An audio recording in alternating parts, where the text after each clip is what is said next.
Yo, yo, yo. What's up, what's up, what's up? Welcome back to the cave. Here's our grinder live from the grip. And let's see what we're gonna do today. It's like a bit of an unplanned schedule today. Didn't stream yesterday. Oof. Didn't get stream yesterday. Couldn't feel it. Didn't feel it. I was just playing some Division with Vizik and the boys. Well, actually just with Vizik. I didn't see Chris last night. And did some other stuff today. What's happening here again? The camera seems to be too close again. Can't wait to get the new stuff.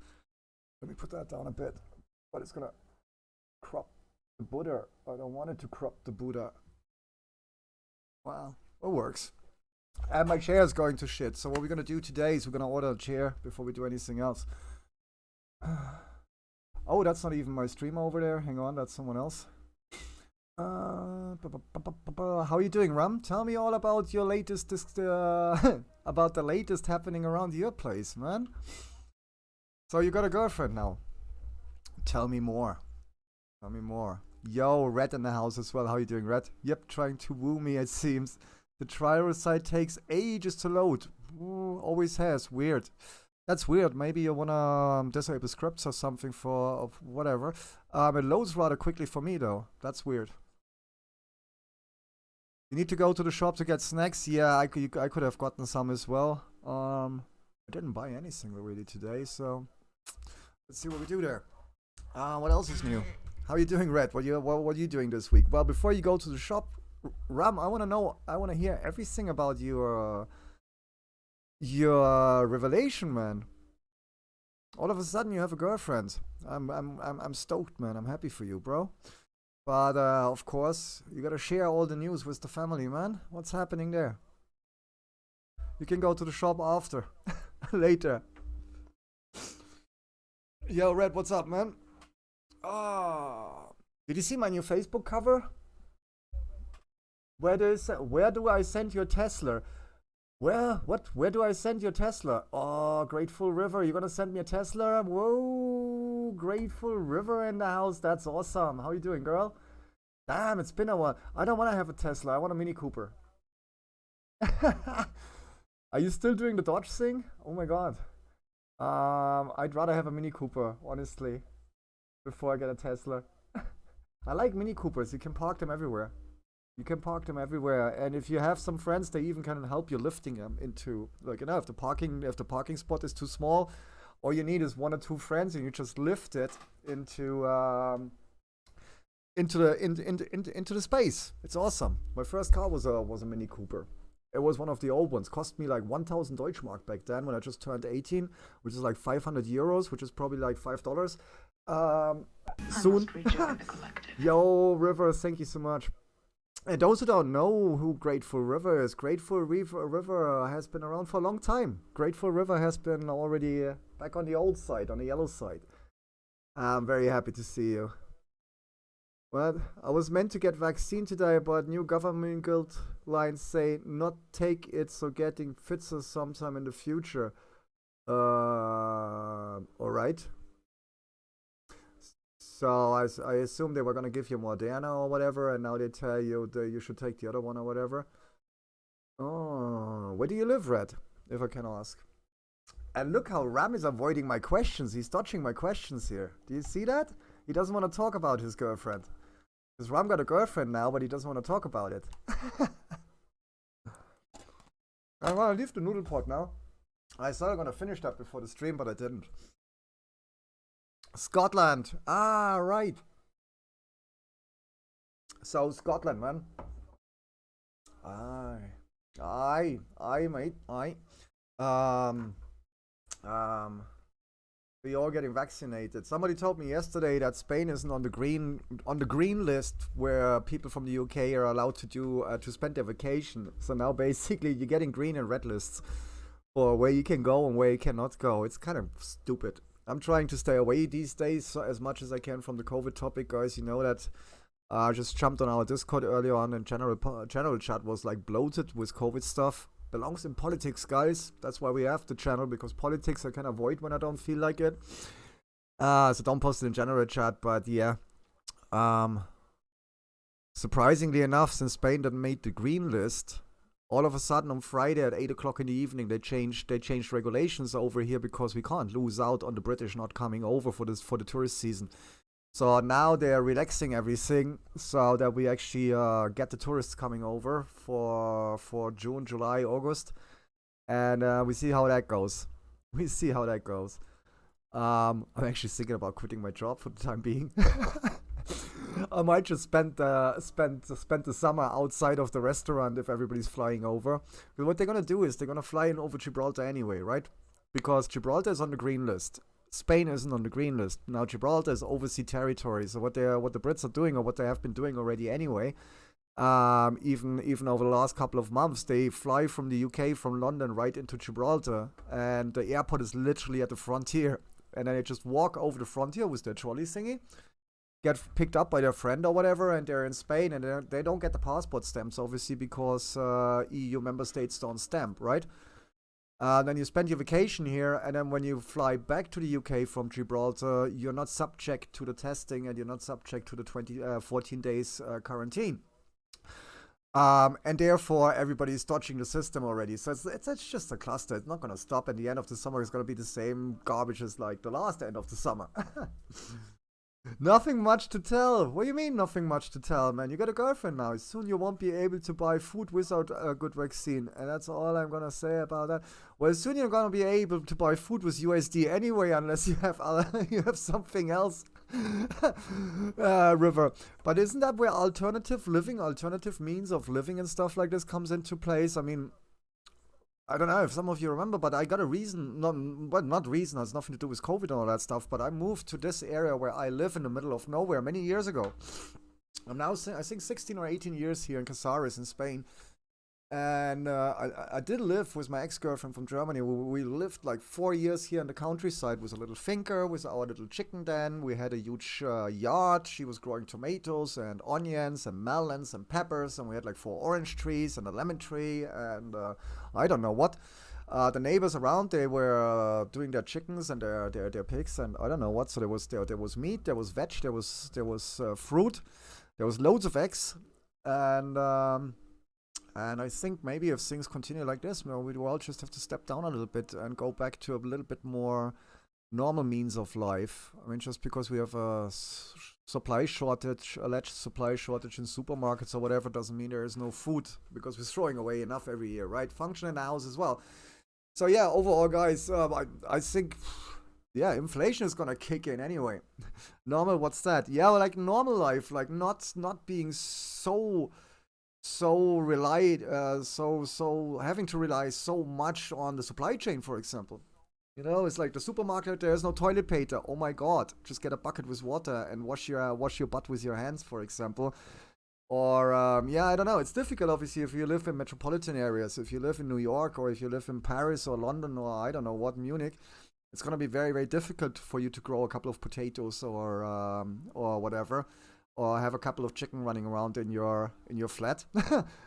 But yeah, anything a little bit more remote or a little bit outside of the metropolitan areas, I think it's a good idea to have a little garden again and stuff like this. You know what I mean? Potatoes, I mean, just get a potato, chop it up, tuck it into the earth, and put some water on it, and you get new potatoes. It's almost like shitcoins. You can multiply a potato, just dig it into the soil and wait a little bit, and then for one potato you get like 2 potatoes or even 4 potatoes. You do like 400 eggs on a potato easily. Yeah, never had problems. Yeah, no, me and the van are ready. Yeah, I know you're ready. I mean, that's why I always what I always found very cool with you, Geeky. I was gonna say Geeky. Grateful River. Geeky. I'm gonna continue calling you Geeky. I know you as Geeky, and you are Geeky, like we are all. So, I call you Geeky if that's alright. Or do you prefer Grateful River? Or Grateful?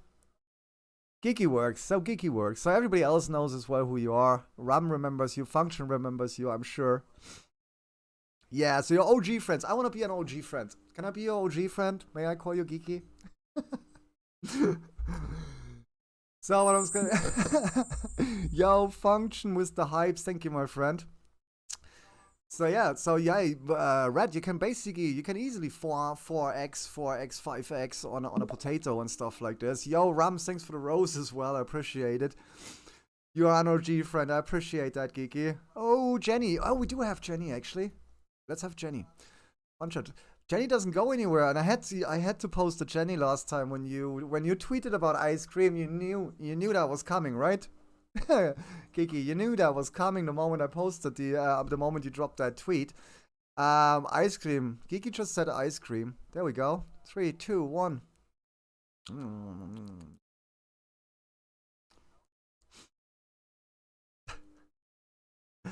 Damn, that's a different ice cream. That wasn't Jenny. you laughed so much when I posted it. That's a success. That makes me happy. But that wasn't Jenny. That was someone else. Doggo. Doggo is great as well. I love Doggo, but everybody likes Jenny. Ice cream. I mean, I can see why everybody likes chocolate ice cream, right?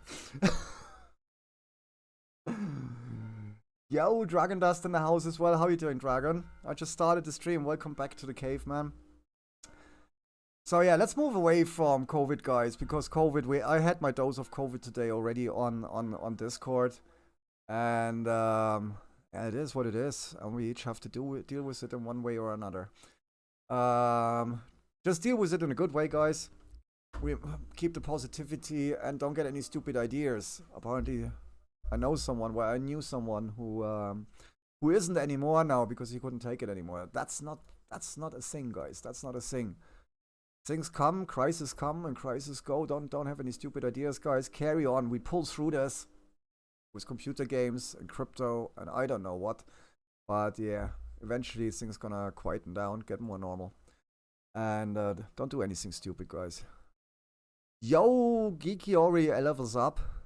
Was on Twitch, but you don't have the chat open. No, it's really the main site, Dragon Dust. I'm sorry, kind of forcing you over here, man. But yeah, the mainstream is really happening over here, and Geeky just came in. Geeky is like one of the actual, I would say, the OGs of the cave. Geeky was one of the first supporters of the stream, and she came in and she had my undivided attention for the last few minutes. But now that you mention it, I'm actually gonna open it up over here because in case Butter has something to say, it's either you or Butter over there. So sometimes I apologize. I just don't think of the restream chat, man. Because yeah, it's either you or Butter.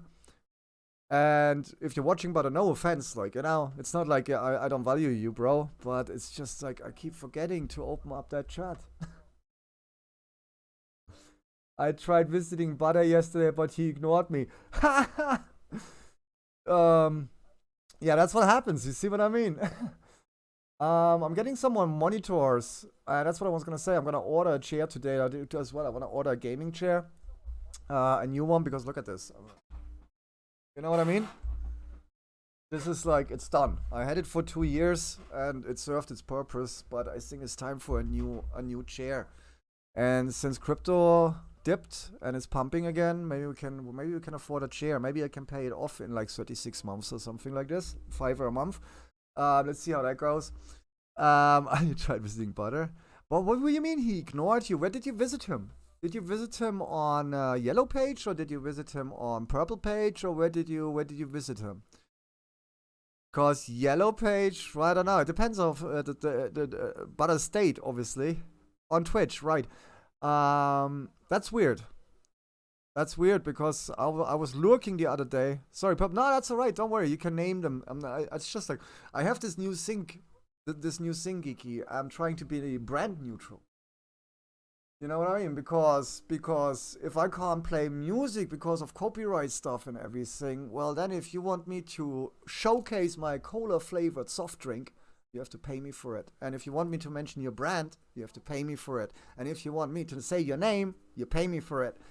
And if not, well then leave me alone and let me play my music and I do all the brand placement you want. I have a question. How long does it take to lower CPU if you run out of it?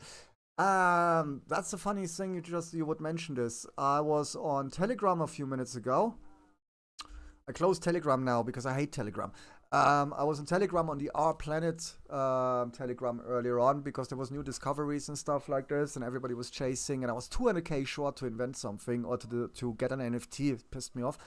Long story short, people were buying millions and millions of Ether just an hour ago, and people were running, same as you, out of CPU. So somebody said, just stake in more. That another person did that, staked in something more like 250 wax or whatever.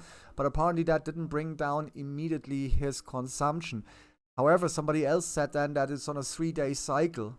Yeah, I hate Telegram too, but you know what? All the new NFT gamers, apparently now all of a sudden Telegram is a thing again. I got off Telegram because of all the ICO scams back in 2015, 17 and all that stuff. After that, there was literally just spams and scams on there and pump and dump groups. You know that yourself. Mr. Wiener in the house, how you doing? Welcome back to the cave.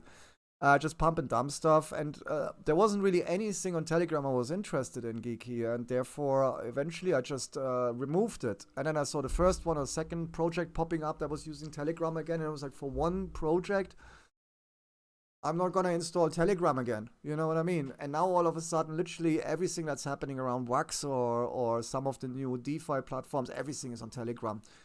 And therefore I had to install it again. And initially I installed it again. It was working just fine without adding the app to my phone. And then 2 weeks ago I got locked out and I couldn't get back in. And now I have this thing on my phone again as well, just so I could get back into the desktop app. But yeah, I find it very confusing, the channels. If you're in a lot of servers or conversations, or there's groups and channels and I don't know what, my sidebar constantly keeps resorting itself, and there's action everywhere. And for me, with my selective reading skills, I'm having a hard time with Telegram. I already have a hard time with Discord, as some of you know. So therefore, I'm really trying just to stay on top. But especially, I would Geeky, I would recommend getting on there if you do anything on Wax, at least with some of the artists or Our Planet, for example. Definitely get on there. Or some of the artists, Cam Bozak, for example, reason being a lot of other people putting their drops in their channels. And I got quite a few free drops the last couple of days, but just hanging out in some of these channels or getting alerts for them. But yeah, CPU, what did you do to get out on CPU? Let me have a quick look where my CPU is at. And maybe we can find the answer to your question. I usually just stake in some more if I need more CPU, and then just unstake it again. But obviously, oh, they went from 24 to 22 again. Nice. I sold some earlier. I've been dumping Ether because I got pissed off that I couldn't get one of the new discoveries. I was, like I said, 200k short, and I was short on Wax as well. So I was like, well, if I can't get any of the Planet NFTs, then I'm gonna sell you my Ether. And I dumped like almost 1 million Ether, 800,000 Ether. Ether I dumped earlier on, right into the hype pump. What was it gonna look? We were gonna look for consumption, right? Over here somewhere. Yeah, I'm at 6% CPU with 550 staked in it, and 9% RAM. That keeps going up with 200 staked, 200 wax and RAM purchased. I should actually unstake out of net. It doesn't make no difference. I never really need any net. I should stake out of that and just put more into here and here, really. I think it comes down again over the next 24, 48 hours, or you stake in more to reduce it. You know what I mean? The thing is, I've never run out, Geeky. I've never run out of anything so far. And though where my RAM keeps going up, my CPU keeps going up a little bit.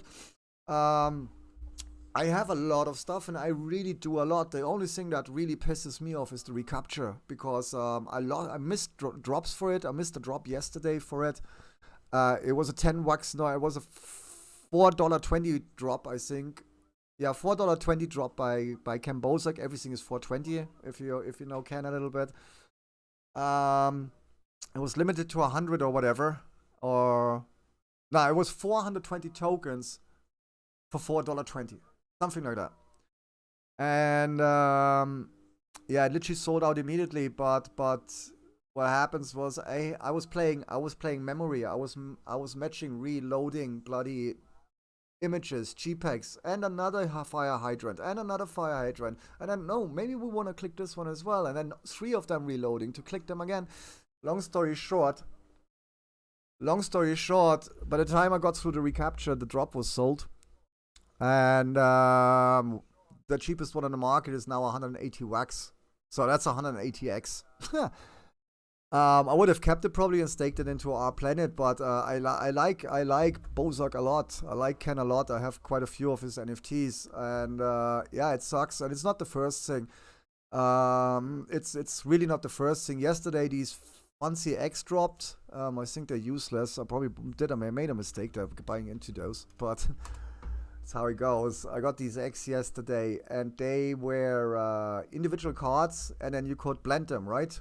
Blend cards together here to these animated X thingies. And funny enough, I don't know how they knew this. They got Anxious Andy there. So that one I'm definitely keeping. But you needed six of the original drops, 6 of those to get an animated one, right?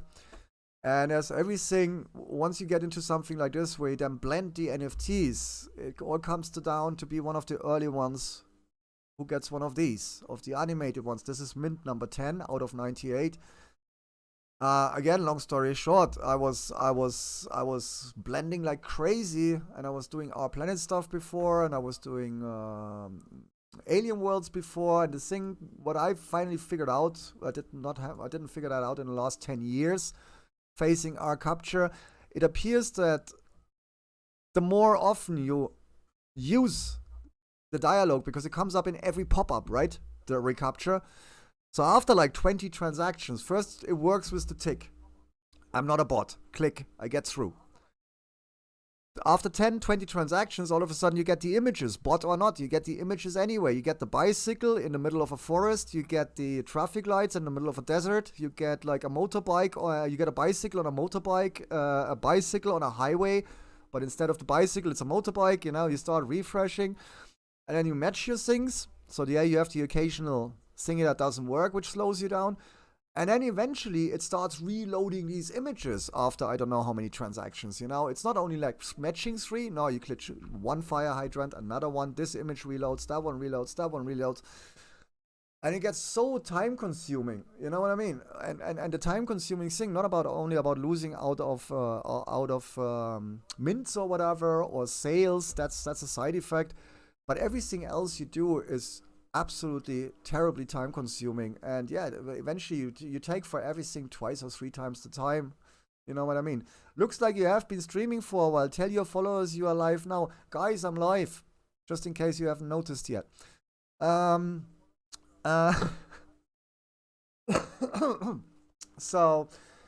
So yeah, there's that, and eventually last night as well, I could have still done some stuff, and I just lost interest. I started playing Division because I was like, I had enough of motorcycle, tractor, and acid fire hydrants matching for the day. You know what I mean? So what are you doing anyway? Now what? Ethergas here pissing me off so bad right now. Oh, you know that, Geeky, it's pissing off everyone.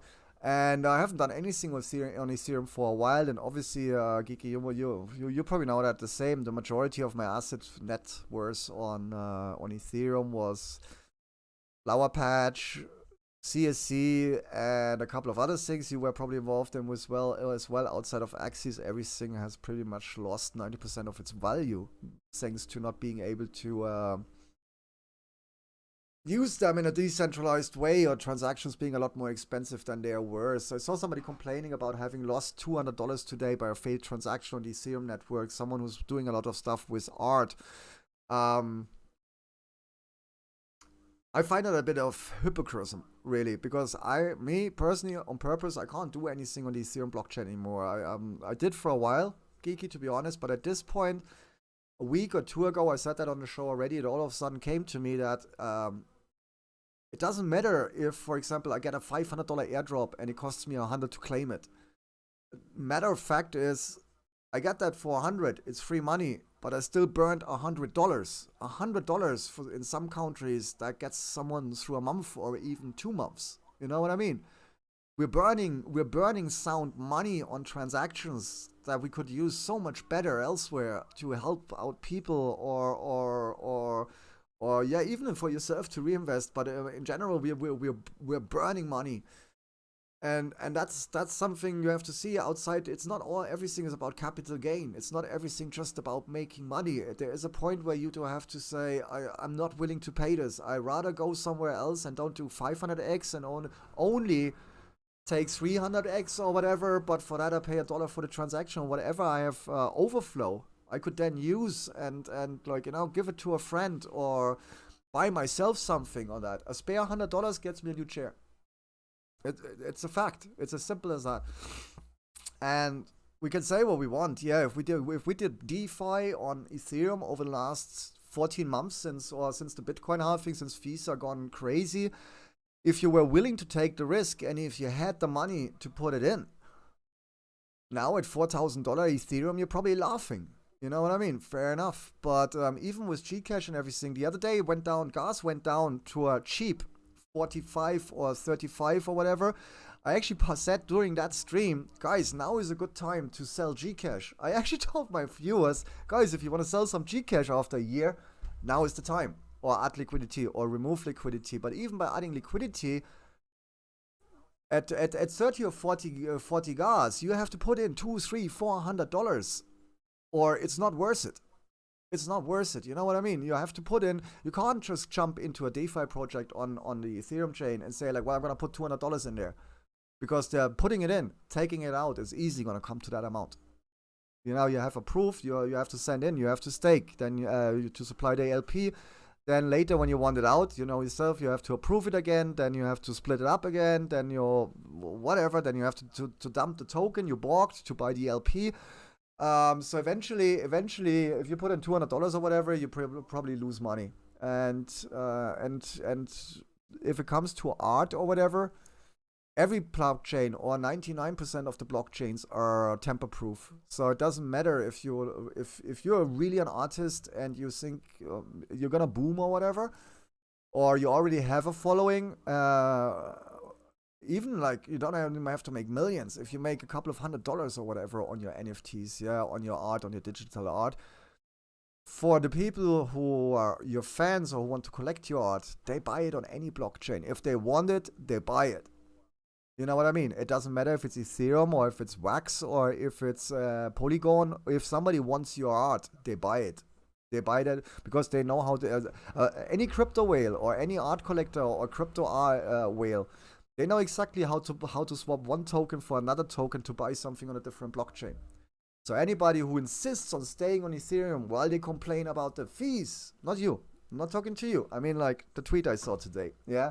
And then they have a failed transaction that costs them $200 after they've made $1.5 million on their crypto art, or 2 million or whatever. You are being a hypocrite.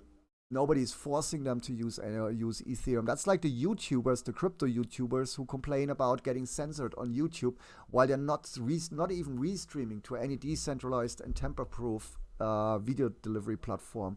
You know what I mean? Gagi Braid, what? Gagi Braid, you too. Wow. How do you pronounce that? Gagi Braid you too. Braid you. 西出假期啊，你好吗? I don't speak that language, I think.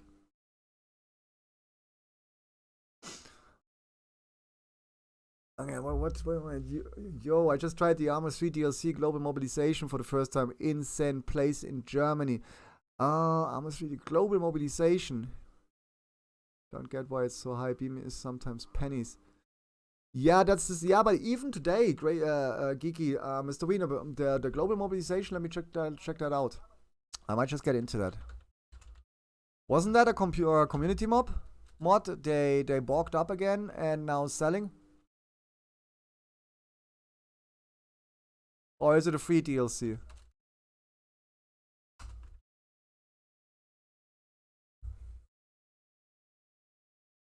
Yeah.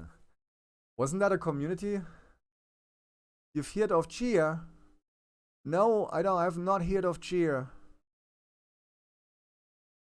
Yeah, no, I get that. But the thing is, you know what? Mr. Wiener, you as much as me, pretty much. You come back. We go back to like OFP times. You know what I mean? It looks great. We go back to the OFP times, and guys, for those who don't know, Armed Assault or Operation Flashpoint is probably one of the biggest modding communities in the world for a combat simulator, if not the biggest. Yeah, there's a website. This one, for example, Armaholic,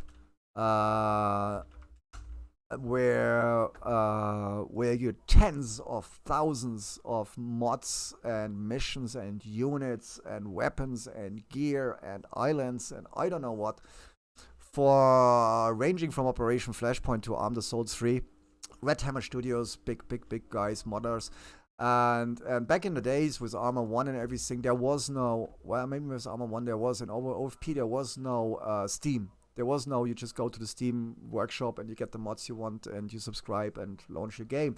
You had to download this stuff, put it into your mod folder, and depending on the server you were connecting to, you had to, like, you know, best case, use a batch file, a .bat file, and just load the mods, whatever you need at that moment. This one, launch it, the game with the mods, so you could connect to the servers. And then since recently, Bohemia Interactive started, not recently, they started, the first buy-up was basically DayZ. DayZ was a community mob as well. It was the first, or one of the first survival mods for Armed Assault. They bought that and then just disappeared for a couple of years in their development tank, and with a lot of very terrible releases until it turned into a standalone game. And then since recently, from the more popular modders or people who create quality mods and everything, they purchase the rights, or they make a deal with the modders, wrap that into a DLC, and then sell that content to the Arma community, and everybody, all of them cashing in on it. Yeah, I don't know. Yeah, I might check it out though. And geeky for the transactions, they gone up on BNB. I have to be a bit more careful with my compounding at the moment. Today I looked at it. It's with the default transaction were somewhere between 8 and 10 gas on the Binance Smart Chain, and be careful there. That's somewhere between $1.50 and $2 per transaction. Dude, it's only small money. Yeah, no. I get it. I just tried to tell everybody else where this comes from, and we've been a very long time basically with Armor, guys. I should play this a lot more, but I kind of lost the NIFT as well. I'm kind of, I don't know, I haven't played it for really a while, and if I play, I usually play on some this dude looks cool as fuck. I play on some modded servers, more like open world survival, but this one looks good actually. What's the price at the moment? $6.79. Do you need anything? Is it linked to anything? I have that easily sitting in there. I have $23 on there, or 23 euros.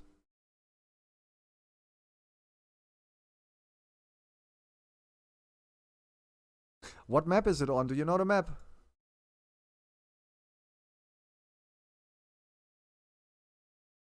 I like it. Well, Mr. Wiener, if I get this, you have to play it with me. Is there co-op in there? Do they have co-op for this? So the content looks great. World War II and everything, why not? And if the guys like it, they might just jump on. This is East Germany. This flag on here is East German.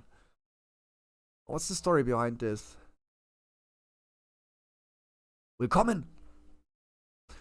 The Cold War, a vast amount of new original content, the global mobilization, Cold War, Germany creator, DLC for Arma 3 invites you to live and breathe the military conflict between the two German. Oh, that's East and West Germany. Right into armored combat against the determined enemy that easily outnumbers you. Experience warfare from the perspective of infantry reinforced with APCs, or breach the historic inner German border to force the enemy's hand in battle. Which side of the war will you fight for? Besides the West and East German armies, the DLC pack also includes Denmark and a smaller but viable military faction, whereas the Polish People's Army reinforces their East German comrades. Over 80 vehicles and vehicle variants. Chinook 538, the VBH1, DOKP M. What did they have? A M113? Okay.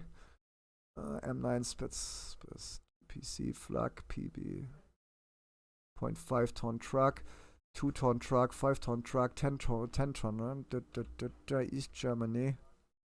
Wait, what? West Germany has the M113? Wow. I didn't know that. East Germany MI2P, BMP, PT. Yeah, they got all the Russian gear. UAZ. Okay. Civilian, over 30 weapons. G3, Gs. What?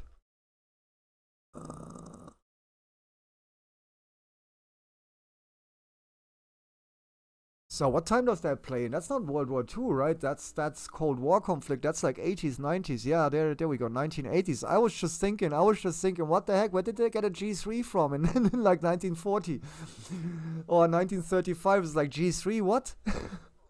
Okay, I get it now. That's what I was just thinking. Yeah, then obviously West Germany has the M113 as well. I saw I was like after World War II. I did not think it was the 80s. You know what? I checked that out. It has co-op. I'd have to set up armor. I have to set up the keys and everything. If I buy this today, I want to play it. You know what? I'm gonna buy this, and then we try and play this week.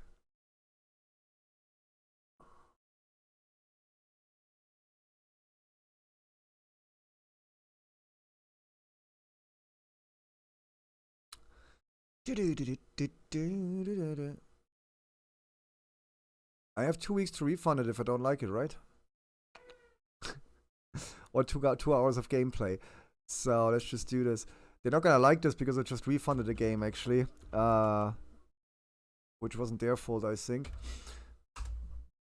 It was just on my end. It didn't work properly. Yeah, 2 weeks if you play under 2 hours.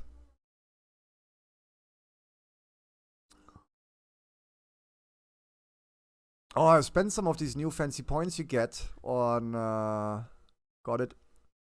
The new fancy points you get on my profile. Oh, you get now every time. Oh, this is something I want to check out, guys, actually. Have you seen that? But I got I'm jumping all over the place now. Okay, one step by step here. Sorry, guys. This is my new profile. I'm going all cyber here. I spend some of these fancy points you get for every purchase now on the frame here and on the cyber background. And I realized that you won't be seeing the city because that's where the content is, right? So I need another background. A more like a more static one. It's very busy on the eyes as well. But yeah, you can now spend whatever points you get in the store or whatever. It's kind of funky. Mr. Wiener, if you like, add me as a friend on Steam, and then we play some together this week. I think, guys, Vizik is probably gonna like armor as well, and I have to find these armorholic servers. Maybe you know, Mr. Wiener, are the armorholics, not armorholic, Armata servers, are they gone? Because I was googling them the other day, because Armata servers, they were the Epoch servers, Epoch mod, or what's the other one called? There's Epoch, and then there is Exile servers. Prep is back. Guess who's back? Prep is back. Hey. Let's kick in the hype for Prep here. Prep is back in the house, ladies and gentlemen. He's gonna drop the bitcoins on everyone. Yo, there's Prep. What? There he is.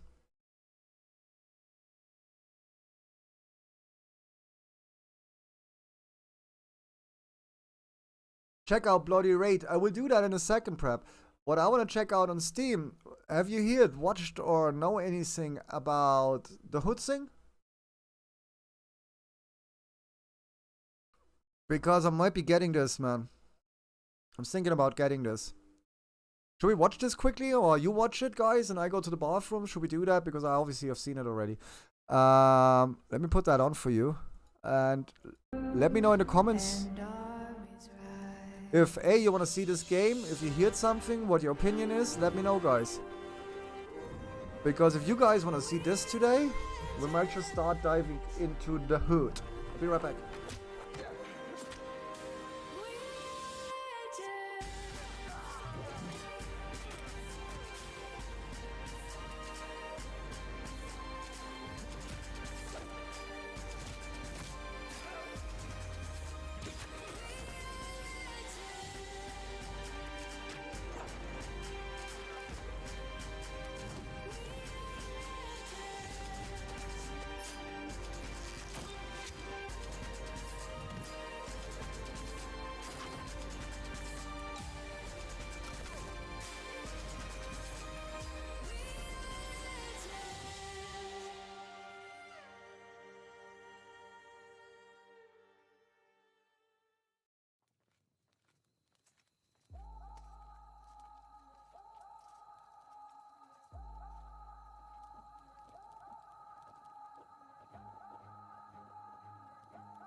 Alright, I'm back. So, Chad, what says you here? Is there any actual gameplay? Let me kill the sound. Any actual gameplay or preparing? You would know, no? Because the reviews are mixed. The game literally just came out, guys. Yesterday, the day before. So, I don't know. I don't know.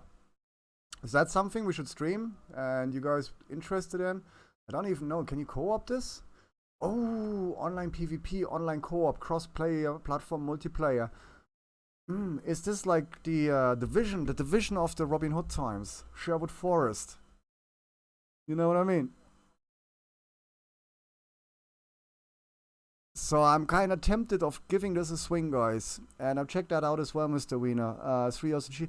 The thing is, there's so many cool mods, man. Plays in Vietnam for Armor 3. There's so much content out there. But I get it, if somebody actually made a campaign and all the scripting and everything and wrapped it up. But yeah, I don't know if you want to play this, guys. Oh. Well, what says you? In Hood, Preparing, have you watched anything on this yet? I know you watch a lot more streamers than I do. And I watch a lot already. In a violent medieval world.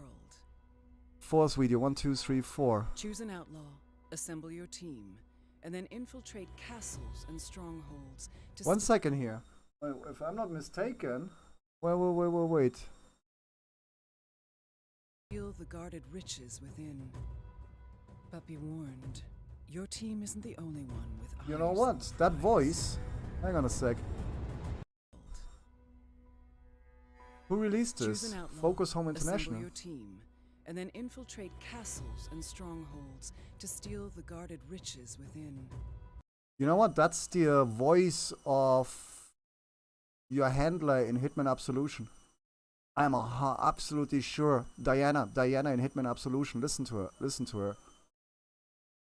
Listen. Preparing would know. Out in visceral and nail-biting multiplayer heists in a violent medieval world.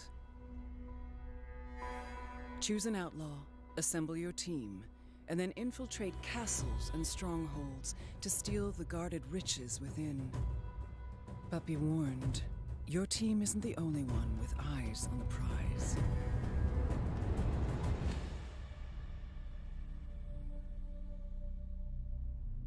Each daring heist pits 2 teams of 4 against each other, competing for a prized chest of treasure guarded by knights. Ah, okay, so the co-op thing is also PvP, I get it. Each heist got 2 teams of 4.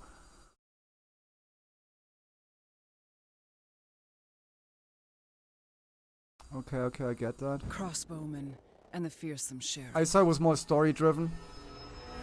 Each castle you visit is located in a unique environment, with structures to explore and hidden entrances to discover.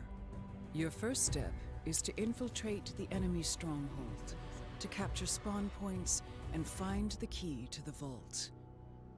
The key is protected by the sheriff, a force of nature, capable of killing a man in a single blow and protected by a squad of elite guards. Once you have the key, you need to locate the vault and unlock the door. If you manage to get the location before the rival gang, I check it out, Mr. Wiener, in a few minutes. Let's see what we're gonna do with this here. To steal the treasure chest from you. You must now take the chest to an extraction point and prepare to winch it away. Is this like Counter-Strike, CSGO? More than... I thought the co-op mode here would be like, you know, you and your team, like us in Division, against the AI. That would be awesome. I would love to play that. A successful heist starts with assembling the perfect team. The Ranger is a sniper, equipped with a devastating longbow that can eliminate graphics look awesome though. Any range. His explosive arrows can bring even the unstoppable sheriff to his knees.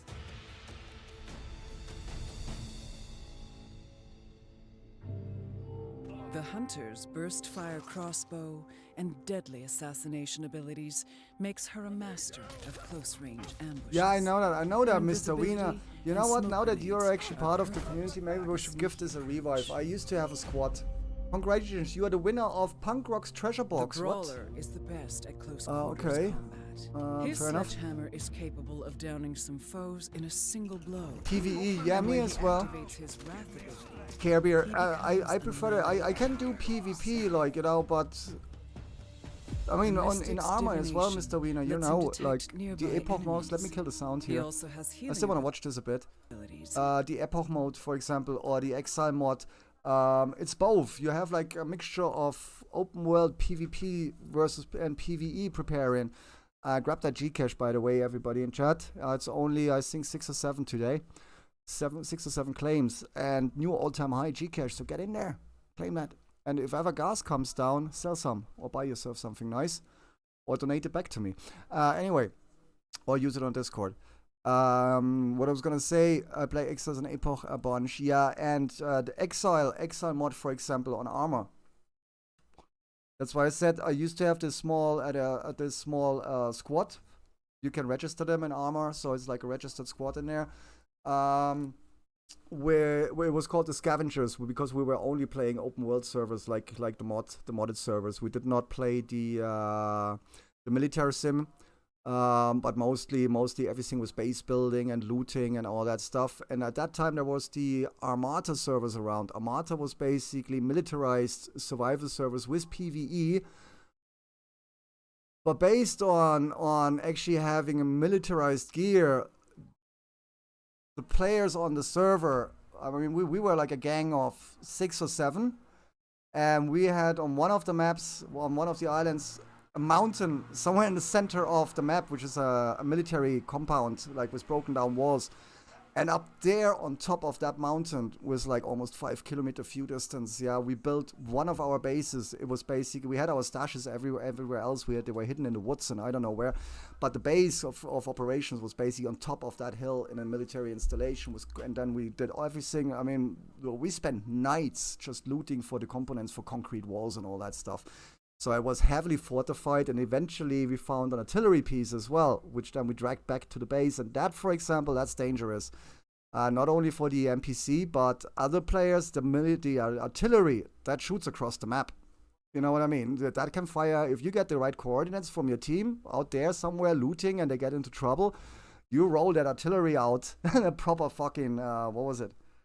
The howitzer, I think. You roll that out of the garage, and I was like literally just sitting there with my control screen up, and I would just get over voice, I get the coordinates, I just type them in, and then just send out the flashes. And then on the and then I could hear it over their voice comm, how it in front of them just goes vom, vom, vom, vom, vom. Unless I came short, then I went like literally vom, vom, vom on top of them. But what I wanted to say, it was more a mix of, yeah, as long as you respected on that server the other groups more or less, unless you were on the road with high value loot, there is no way anybody leaves you alone. But in between that, if you meet other players, for example, at the airport as well, which was like a hub where the shops are, where the traders are, where the lockers are, where you pay the land, your land tax and all that stuff. There was nobody like, just camping outside of the safe zone or whatever to kill you off and stuff like this, because it made no sense. You kill me off and you have 3 helicopters and 2 tanks coming down on you. You know what I mean? But the NPC was very good on this server as well, so it made no sense. It was more, it was plus EV to actually gang up when you met other players while they were doing a mission or whatever to raid a medical facility or whatever, than actually shooting them in the back. Because once you kill the other players, you still have to deal with the NPC, right? And if they call in reinforcements, you're pretty much screwed. So there was a balance between this PvE and PvP gameplay, you know what I mean? And eventually you had new players coming onto the server, like a gang of 4. I remember that there was 4 players came onto the server, and they were like, they wanted to go really PvP, and they were like raiding everybody and shooting at everything that was moving and blah blah blah. And eventually they came down on me one night while I was the last player in our base, and I heard somebody parachute onto the roof.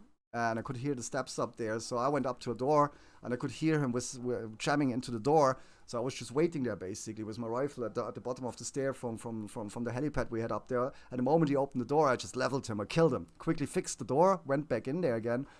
And then all shit, the in-game voice went all crazy. It's like, you motherfucker, we're gonna kill you, blah, blah, blah. The long story short, the first 30 minutes of them respawning at the airport and speeding back to keep on attacking me, I just kept killing them. We had so many little hatches and stuff where we could shoot out. They had no chance. But then eventually they got annoying. So I literally just do you have like a tablet on the Exile servers? So I just looked who's online. And there was a Russian dude was online from a different clan, and there was another dude online from a different clan. And it's like, yo, it's Cyber, guys. These guys starting to piss me off. And within like 5 minutes, all shit rained down on them. I had like 12 people at my base. From the 3 different factions, 3 different groups of players. Nobody cared that they have like a thing going with them, and they had a thing going with them. But everybody literally just showed up to show these guys that's not how we do things on the server. And it can get really exciting. I love this. And for me, for example, because I love sniping, guys, sniping on these servers, if you really have like 2, 3, I will Vizik, welcome back to the stream, bro. If you get good with the rangefinder and your assigned sniper rifle, or the sniper rifle like you like or whatever, you can do some shit kills. I don't know, some sick kills on like some serious distance. But you need to really put down your rifle. You need to get the B pod out. You need your rangefinder. You get the proper range. It's a moving target and stuff like this. You range your scope and everything, and then you just wait for the perfect shot. And there's nothing more exciting than dropping somebody on like 2 kilometers distance. Yeah, it's Armor 3, Mr. Wiener. It's extra. That's the thing. I was looking for these servers, man.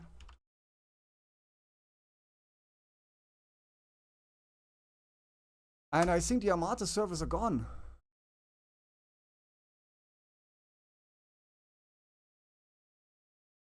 Let me see if I find an Armata.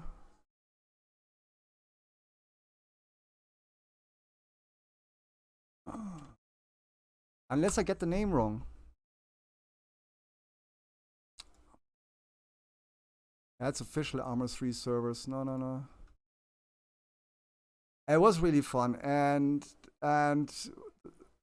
in my group there was a Scottish guy in there, and sometimes his son was playing with us, and I kid you not, That son was like 8 years of age. I know sounds very young to play a game like this, but he education-wise, home education, somewhere remote area in Scotland or whatever, he had the brain of a 14, 15-year-old guys. This kid was so polite and well educated and well spoken that I didn't realize how young he was. He was only allowed to play with us when his daddy was around, and then language became a thing. We had to be very good on the language. He doesn't like bad language for his son, whatever. But yeah, we even had like an 8 or 9 year old playing with us. It's Arma 3, yeah, Mr. Wiener, and it was a modded version of Exile. And the thing is, I was looking for that modded version of Exile for a while because I think it has the dynamic mission generator in it as well. So you have the Exile's game functions, which means base building, the financial system. You have the traders at the airport or wherever you place them. But it wasn't using Duck. Duck is something I used for a long time, the dynamic AI creator for Armed Assault. It was a different dynamic mission system, which also gives like a difficult levels. It goes like from easy to heroic or whatever, and you can tell by the icons on the map. And it just spawns them in different locations. Either there's like some divers at the coast, they lost a little sub or whatever.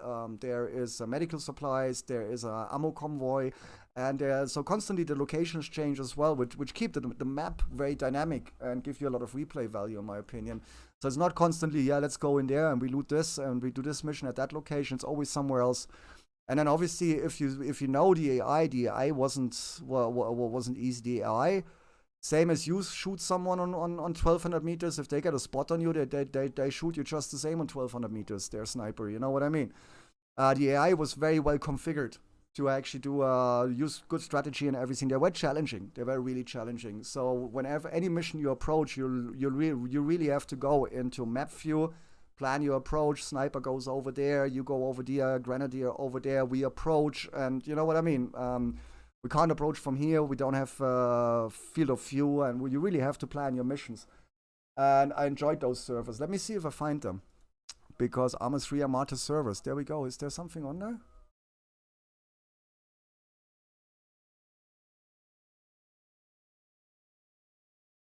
Oh, definitely. There must be. I mean, all it is Exile. I've seen some amazing Exile role-playing service for servers, for example, guys, where really, I mean, they playing Exile servers. They play Exile server, Exile as role-play, but military sim, you know?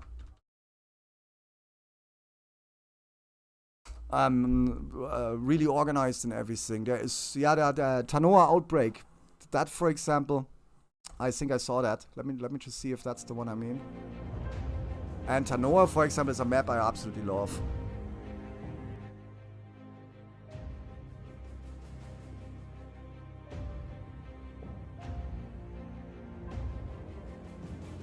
I mean, guys, if you have never played Armor, yeah, what I like about Armor is first the AI, and then obviously the map size. You play on 150 square kilometers, 200 square kilometers. Some of them they're even 400 square kilometers of maps.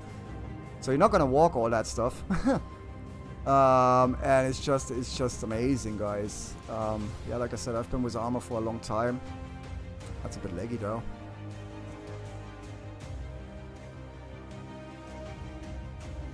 Interesting.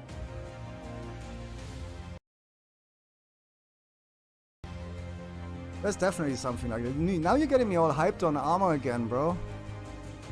I was actually working on a Ravage mod mission before I stopped doing anything with Armor a couple of months ago.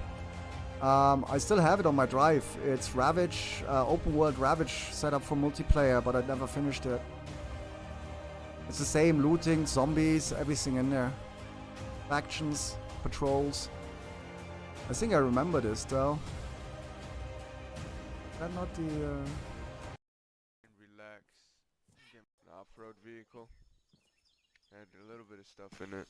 Okay, maybe a lot. The map. Let's see where we could go.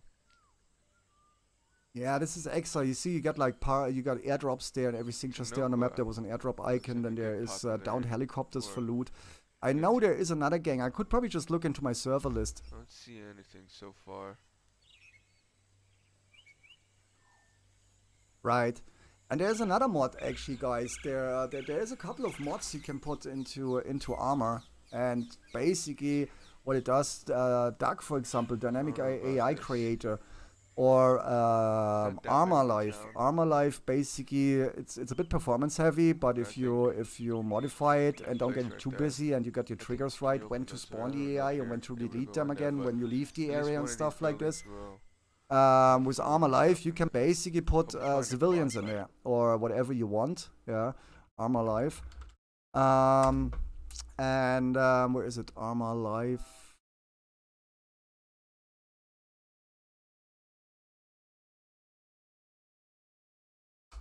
Probably this.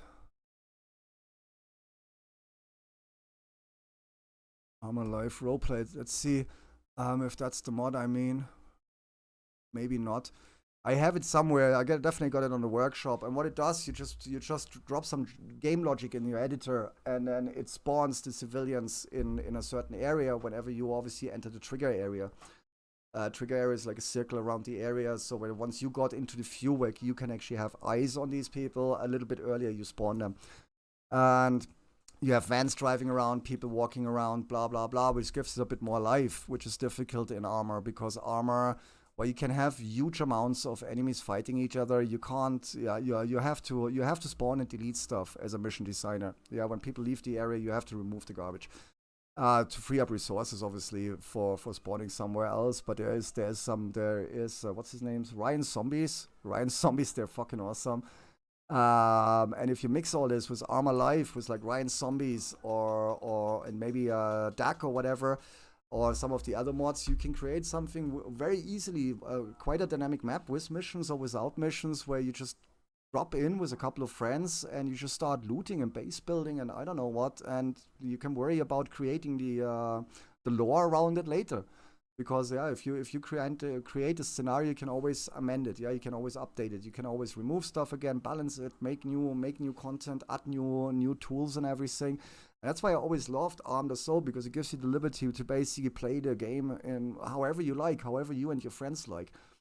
And if you are into roleplay, there's even GTR servers, like, or GTR similar to GTA. It's just crazy. And that's one reason why I always loved Arm. I will always love this game. If it's VBS or Arm the Soul or Operation Flashpoint, for me, they've created something great back in the 90s already. And yeah, but if we can revive this, it would be definitely a nice balance to playing Division, because I said that to Visik yesterday as well, guys. Yesterday, playing Division, we completed the season. Yeah, so we got all the trophies, the rewards. We completed the daily projects. We completed this week's invasion. So we're literally looking at the map, and there's nothing to do other than bounties. And that's where I love the game, but that's the kind of where it gets repetitive and boring if you have nothing to do. OFP 2001, there we go. And then you don't have anything to do. And if you then just keep on playing Division, just for the sake of playing Division, eventually you get bored. You know what I mean? You get burnt out and you put the game aside, and that would be a shame. And I said to Visik last night already, I have games to play something else. But Visik, for example, he's jumped in to play Division with us recently. We need to find another game for Visik before he gets bored, which he can play with us. And Armor, if there's interest on our server, like Chris and you guys and Mr. Wiener, definitely. If we can create a small squad there and give this a swing, and you guys start to like it or whatever, then I'm not opposed to have set up something for us in Armor. I mean, Armor stuff, guys, we can do whatever we want in Armor, and we can change it, and we can even have our own units, at one point. But the own units are not required anymore, Mr. Wiener, right? Because now you can just put on gear, and back in the days there was no gear changing. Back in the days, you could only pick up weapons, and I think that was it, right? You could change your weapons, but there was no different vest and different this and different that and different helmet and different clothes in particular. They were all pre-designed units. These days, you just get any character, and then you can customize your character however you like. Get better weapons on him, get whatever rifle you prefer, get different gear with different armor levels and stuff like this. Obviously, everything affects your stamina. Obviously, if you're wearing a 15-pound, a 50-pound grenadier vest, then you're not running as quickly as me in my underwear. And stuff like this. So everything affects it. Affects your stamina, your agility, and everything. But there is some very, very sick gear out there. So technically, I'm up for playing this again, guys. I'm definitely up for playing this. And like I said, that it's even if you have a group of players, all you need is the base game. Really, guys. Arm the Soul base game. Maybe we should play some Armor today, so you guys can see it. Armor 3 is $6.99 right now. You know what I mean? I just paid more for the DLC. Just saying. This is $6.99. That's ridiculous.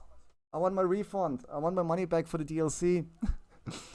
And if you were to buy this game, guys, armor right there. The only thing I would really recommend out of the DLCs, there is official DLCs down here, and one I definitely recommend to get is the Marksman. You definitely want the Marksman one. If you like sniper rifles anyway. And one cool thing they did about in Armor 3, which wasn't the case in earlier versions, you can even, if you join, for example, an Exile server has his weapon table and his loot table. Whatever the mission designer or the server owner decides you can find it, loot and weapons on there, you can find on the server. But let's assume he puts in the sniper rifles from the Armor 3 Marksman DLC. And you don't have that. Now, the cool thing on Armor 3 is you can still join that server, you can still play, and you will still see that loot. If you open a weapons crate, yeah, you can also loot it, but you can't wear it. You can only sell it. You know what I mean? And that's very cool. So it kind of you do not, if you were to play on a server, for example, which has the Marksman, you're not forced to buy it. You can still play with your friends. You just won't be able to pick up the Marksman content. You know what I mean? And there's a Game Master mod to it. It's called Zeus. Zeus is a Game Master in VBS that used to be the Instructor module. That was first developed for military contractors, where basically the instructor of the Australian Defence Force could go into a game session with their recruits, real recruits. And while they played a pre-designed convoy scenario, for example, driving in Baghdad from A to B or whatever, the instructor with the Instructor module, you're basically like the Game Master. So if he thinks his team, the mission is getting repetitive or whatever, he can just spawn a BMP around the corner mid-gameplay. And if you're not careful, all of a sudden you don't expect that because you played that scenario three times already. You drive down that road again, and all of a sudden this BMP comes out from the side. The Game Master can do crazy stuff. So it's really nice. And you got a lot of different maps as well. And that's the thing. If you get the base game, guys, the base game for Arm the Soul, let me show you the workshop. Like I said already, Armorholic, thousands and tens of thousands of mods. If that's Russian forces, German forces, American forces, British forces, maps, scripts, gear, whatever you want. There is so much content for this game, and that's all free. Yeah. However, you get it for Armorholic, you have to do it, put it into your mods folder. But if you go to the workshop here, you can put that all in there. And it has a 3D mission designer as well. Back in the days in OFP and first in VBS, we did not have that. You had to design your mission in map view. Just from a top 2D map view, you put in your NPC, you link them up, you put waypoints, and I don't know what.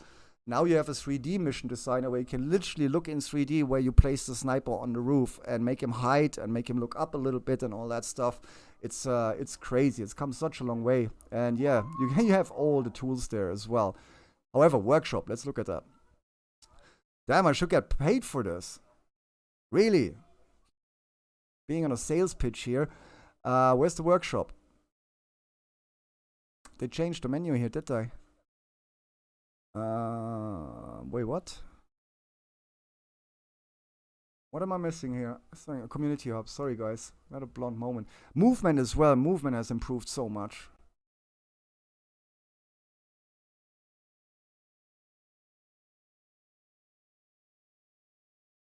Yeah, I remember that, Mr. Wiener. The convoy trainer in VBS1. Yeah, that was when they introduced firing from vehicles. That was probably one of the most requested features back then. And then VBS implemented it, and I believe later it was already common in Armed Assault when Armor 1 dropped. Workshop here, guys. Look at this. This is so epic. And let's say we want to have terrain, right? We want to have a new map for our team or whatever. 1,175 terrain maps out there. Free to download, free to play. Anything from Mogadishu to the Black Forest to whatever you want. It's all out there. Yeah.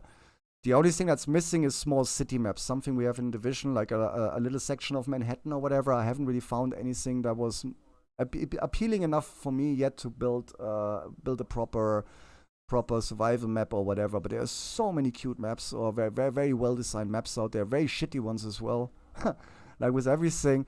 But Uzbin Valley, let me see, which one was one of my favorites? Recently I was building on one. Well, before I stopped doing anything, I was building on a certain map. Let me see if I have it in my favorites. So that's just terrain, 1,000, I don't know what, 1,100 terrain maps, free to download. Tanks, blah, blah, blah, vehicles, hang on.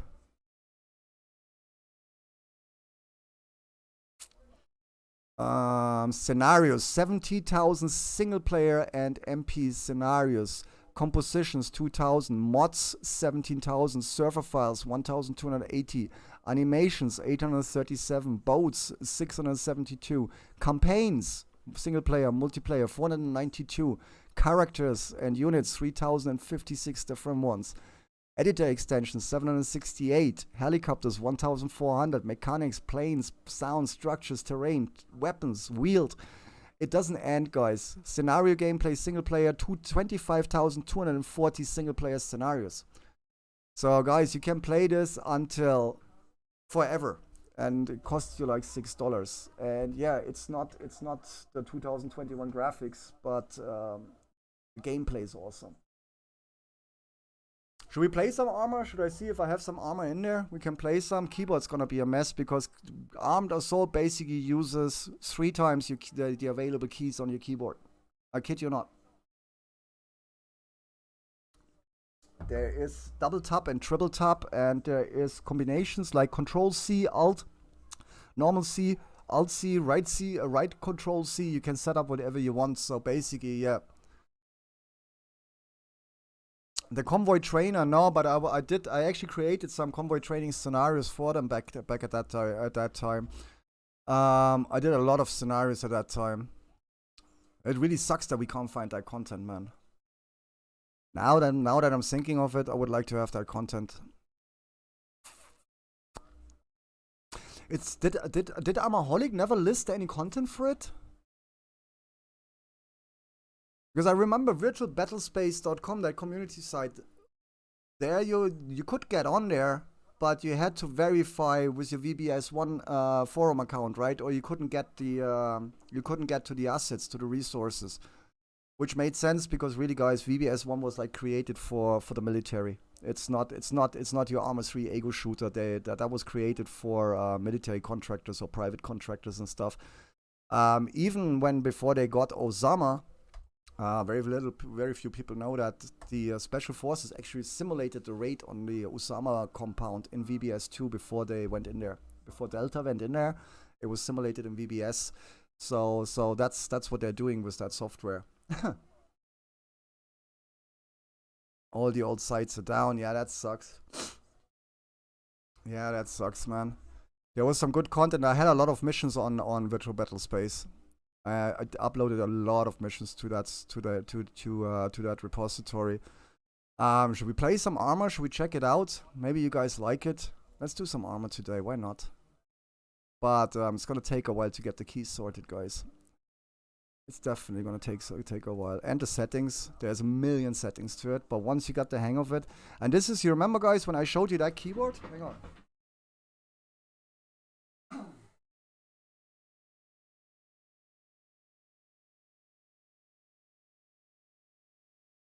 Remember when I said that that keyboard finally died because I poured something over it and I can't get it fixed and I can't find the same one for cheap? This keyboard 10, 15 years ago cost me 50 bucks or whatever. If you look at them now, there is some steel ones, steel beast ones. They cost a lot more. This one, if I find that one somewhere, I bought that just for Arm the Soul back in the days. Because, yeah, you have all the controls, you have the custom buttons, which is basically, this is an extension of your WASD and everything over here. Have that here, but this has all the number buttons up here as well to flip your weapons. Up there, quick access, shift, control, and everything. So you had buttons here, and you could reassign them over here as well. So this one for Arm the Soul, that was a killer keyboard. It's called ZBorg Merc. And I want to have a ZBorg Merc again. I don't care about anything else. I looked recently, I found one for like 180 euros on Amazon. I'm not paying 180 euros for a 10-year-old keyboard. Damn, that's dirty. But yeah, anybody has a ZBorg lying around? You can be my friend. You can be my friend. If anybody has a ZBorg Merc sitting around, speak up now. I'll be quiet forever. Dude, get an IDE to USB converter. You might, yeah, I get that. No. That hard drive I showed you the other day, it's still sitting there, bro. Still sitting here. That's the drive. That's that drive, guys. I actually have to put that safeguard there. That drive, I don't not only want to look on there for old VBS content I promised to Mr. Wiener. Yeah, I want to look on there for, like everybody who digs up an old hard drive, I want to see if there's a folder on there called Bitcoin or crypto. There might be. I don't know. There might be one still on. eBay now allows the sale of NFTs on its platform. Great. Everybody's jumping on the NFT train. There's money to be made. All of a sudden, crypto is all legit because there's money to be made. I love it. I sync my eBay account. Now I have to revive my eBay account. So that drive, basically, I have to plug that in. But my current tower, my cabling does not have that connector, because I've been I promised fucking Mr. Wiener for weeks that I'm gonna look for VBS content. Yeah, VBS is, like I said, the military version of Armor. And we already cut a deal. I'm going to give him my VBS 1, VBS 2. I'm probably not going to get back to VBS, and I'm not allowed to stream it. VBS, you can't stream. So what I'm going to do with it, I'm not going to play it. I'm not going to stream it. I have Armor 3 and other games. So I'm going to give Mr. Wiener my VBS 2. And if I can connect this, hopefully I'm going to find some VBS resources as well. But in the process, I want to see if I have some shitcoin on there. Or maybe 1,000 Bitcoin. Let's see. You all know first. If I find some bitcoins on that hard drive, that'd be like that's like 2012, 2014. If I find some BTC on there, wow. Or maybe $1 million Dodge. Today doesn't even have to be Bitcoin. It could be just $1 million Dodge. Or maybe I solo mined a block of Dodge in 2014, 2015. Was that still around? That'd be 14 million Dodge. So let's see. You have to remember, they allowed 0 crypto not so long ago. Now, shit's getting real. Yeah.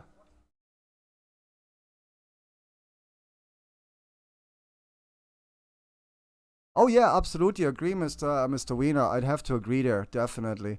I would absolutely agree there. Well, VBS 1 was a long time ago, but VBS 1 is what made everything else happen, right? After OFP, from OFP to VBS 1, that was a huge step for me.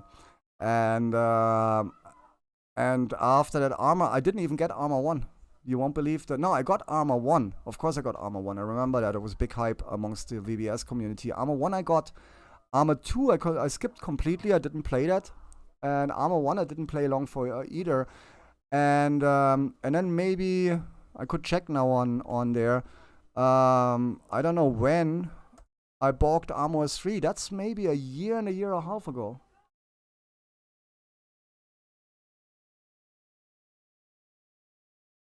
It's not even Armor 2 engine. Right. Yeah, but didn't they separate the engines at one point, Mr. Wiener?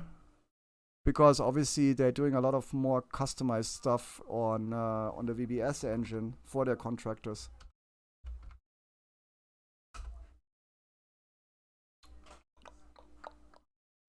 I had a telephone at one point. Let's see what we can do with armor today. Just so you guys get an idea. And then later maybe play something else. But I want to show it a little bit to you guys today. I'm also going to switch into that category in a second. Just to make sure we tagged correctly. Running out on the timer here.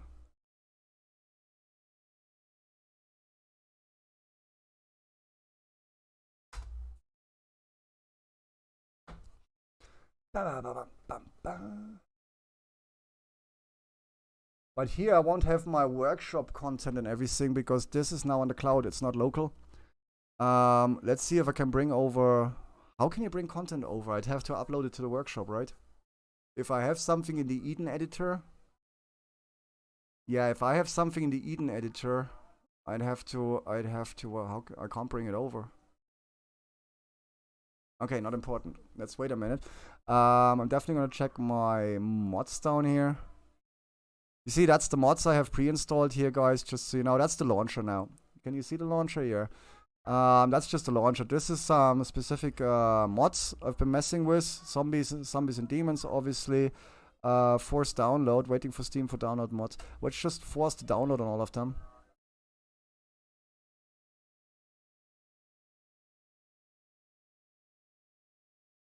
Really?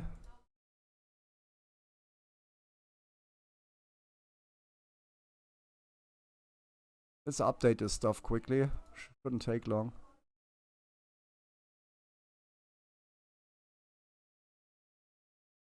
It is uploading. Downloaded 1.2 of 27 gigabyte. And this is the, what's this? Is this the workshop content?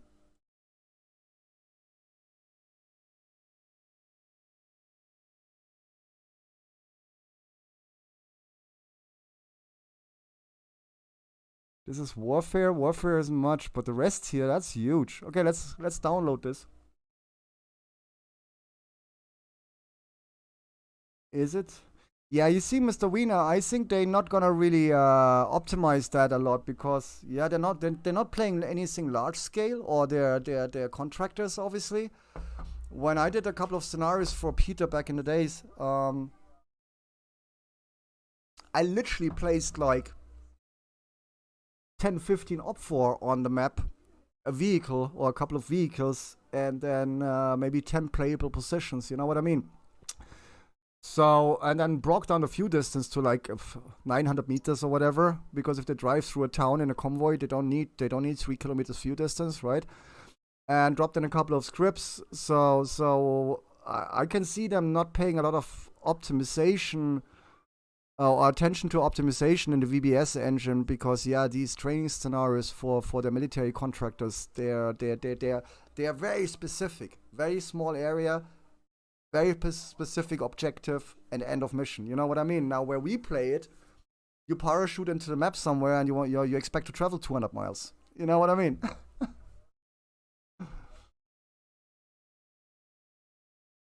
That's a long time ago. Very long time. It wasn't much. It was a couple of them. I went to Prague once as well and visited BIA. That was cool.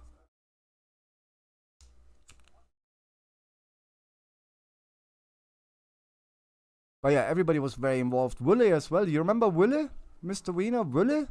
I was chatting with Willie a lot at that time. Hanging out with Willie a lot because he was doing a lot in VBS. And he also wrote the original Armor 1 editing guide. You remember that? And Willie also, he created the original OFP editing guide. OFP editing guide, hang on guys.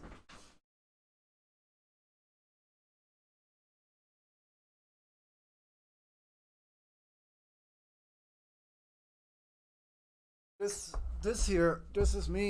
was me mission designing. Yeah.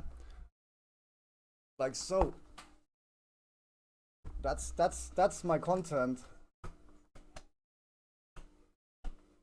for VBS, for mission designing. All the command references, all the group vehicle references, ammo references, scripting, waypoint references. And all this content, most of this content I used for VBS1, Mr. Wiener would know, came from, let me just bring up while this is still downloading in the background. Most of that content came from the original VBS, let me just see that, the original VBS mission editor or editing guide. Mr. Wiener would remember that. That's parachuting, briefing, and all that stuff. And I still have that folder today for quick reference whenever I do something. Helicopter landings, all sorted by topics on the side here, by a registry on the side. Camera is too small. I can't show this. There's a register here on the side, alphabetical. Such a nerd, dude. We did not do anything else at that time with Armed Assault. We were just playing all the time. Armed Assault, VBS, triggers. This is even in German. Auslöser, Trigger. Willy wrote this. This PDF had like hundreds of pages at that time, and he later also created the smaller booklet. It's a tiny booklet for VBS. No, for Armed Assault. A very basic editing guide. But yeah, VBS command references, operate types, marker pointer, text string. This was just crazy stuff. Now you're getting me all hyped again. Waypoints by trigger, waypoints by game logics, waypoints by activated by east or west, blah blah blah. Soldiers, weapons, assign weapons and gear to soldiers through loading screen or init file, initiation file. Yeah, look at this, guys. This is just like, the class names for weapons and magazines. If you want to add like ammo boxes or whatever, you have class list, class name for ammo and magazines and weapons. So you have the right ammo in there for the right weapon. These days, you had to put these all in the mission editor back then into an initialization line. Today, you just get a crate and you got a menu at the bottom and you say like, yeah, 5 of these rifles, 5 of these magazines, 2 vests, blah blah blah, and then you drop the crate there, or you place that crate and it has the content in them. Back then you had to assign it all. US Army 1 references, yeah, it was crazy. What's this? Getting started. Forward observer, military. Oh, I just found the US Army 1 and the artillery module manuals for VBS. So yeah, I was crazy back then. I can see it. Yeah, you can see some of it. Convoy trailers, the Holy Grail. I haven't found it because I think they only released it for the military. But what was so specific about that? Oh, you have Willie on Discord. Dude, is he in the... he's probably in the armor thing, right? I don't know if he's CWR. I just know that he did a lot in VBS and in armor. So what's happening here? Why is this taking so long? It's almost done, I think. There we go. Something just happened. Boss has kicked me out. Let's try this again. I hope they finish this. I can play it locally. I just have to do all this locally then. And I don't want to download 27 gigabyte right now.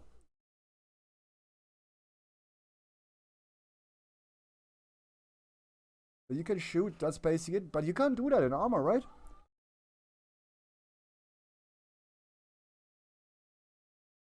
From the seat, yeah, hang on. Because the bushwhacker obviously had the firing positions, right? Or the bushmaster, sorry, the bushwhacker, the bushmaster. The bushmaster, I think, had firing positions, but I might be mistaken. It's been a long time since I did anything VBS. Let's see.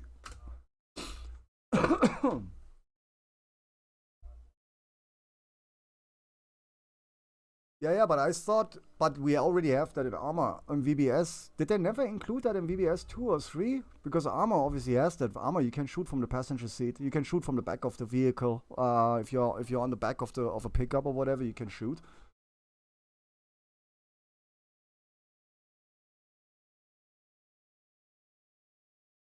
Let's see if what happens here.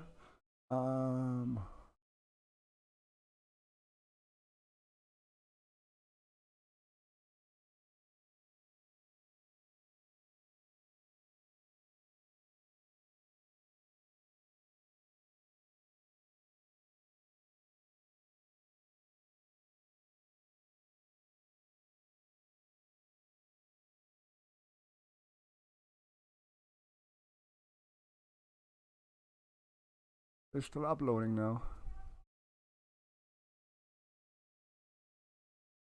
Oh, it started over again, really?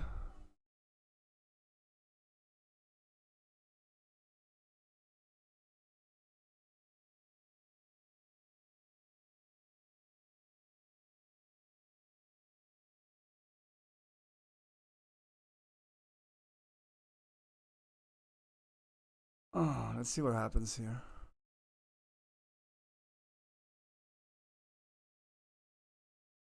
Almost 3 unit data quiz information about your data would be not available. Okay.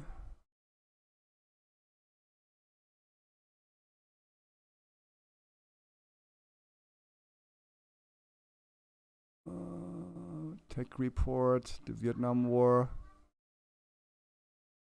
So that's the DLC you said I just dropped, yeah? Let's check that out in a second.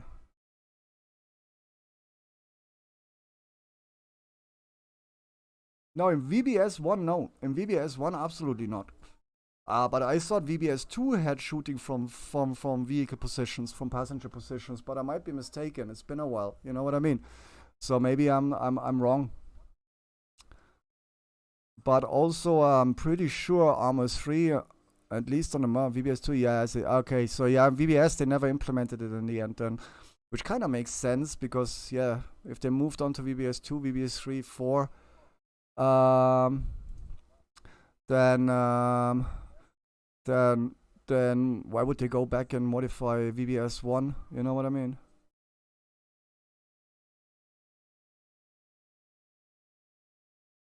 Everybody else is like, what the fuck are they talking about? VBS, OFP, Armor, VBS 2, VBS 3, Australians in Vietnam, blah blah blah. Yeah, look, guys, long story, long history. With this game, I played that like 20 years or something. I was released originally in VBS. Alright, I gotta go shopping. You go shopping, and when you come back, maybe we got this running. It would be awesome. If I get this running, I don't know what they're doing here in the background. If this fires up, then we see some armor. If not, I have to load that locally, and then probably do it tomorrow and we play something else. I'm glad I didn't change my category yet.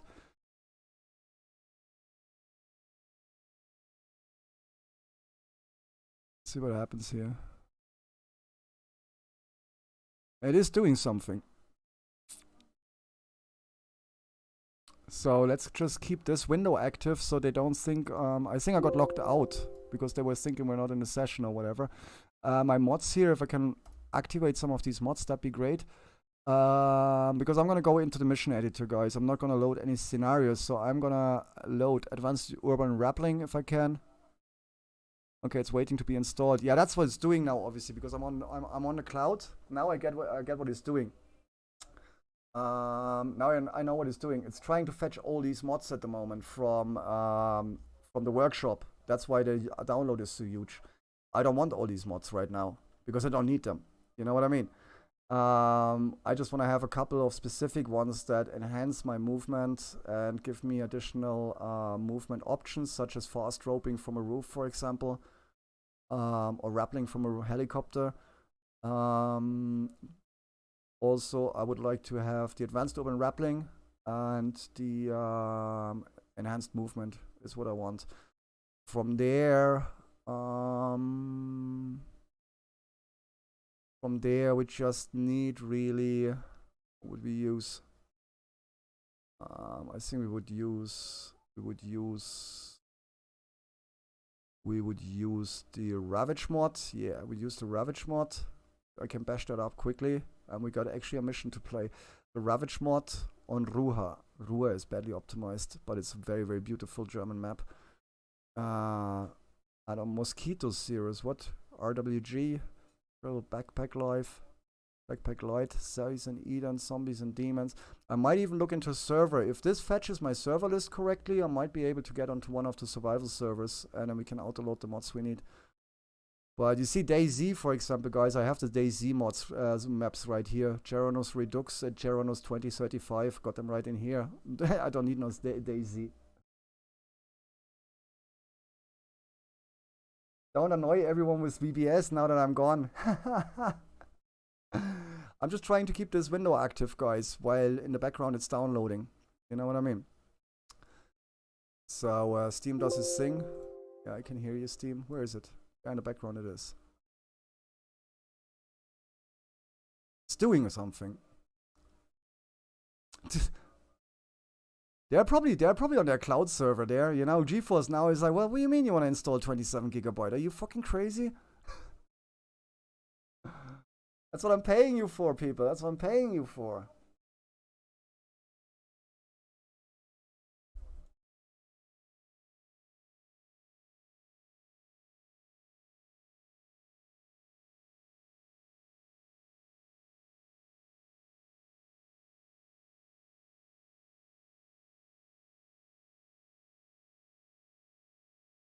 Exile. Can I put an Exile in there? How can I put an Exile in there?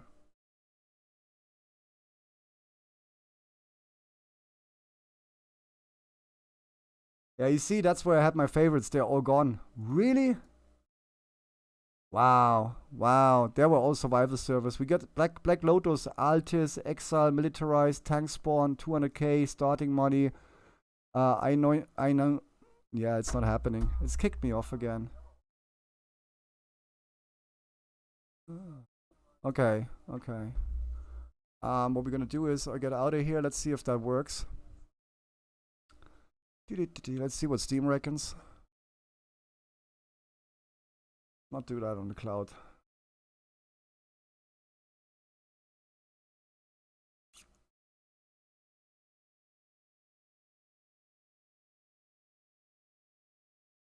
Updating Steam.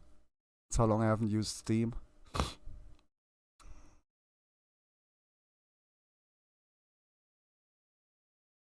At least that way I can load one of the scenarios I've designed, I suppose, or I've been working on, and then show it off a little bit. Gosh, I'm not gonna remember the keys, that's for sure.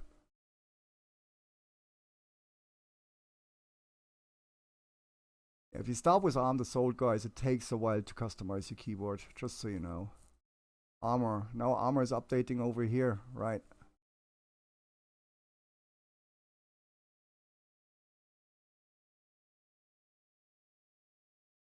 But this is going a lot faster. I'm faster than the server, really? Okay, let's let this run, and in the meantime, while we run this, let's go back here and see what's going on elsewhere.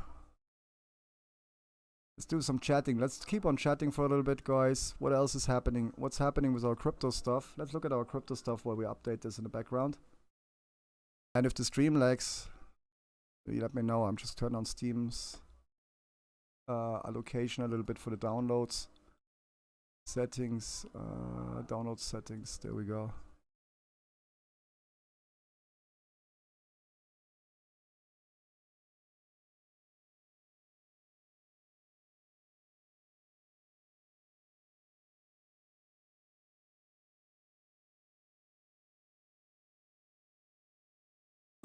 Should be fine actually, it's only downloading, so downloading shouldn't really affect the stream, right?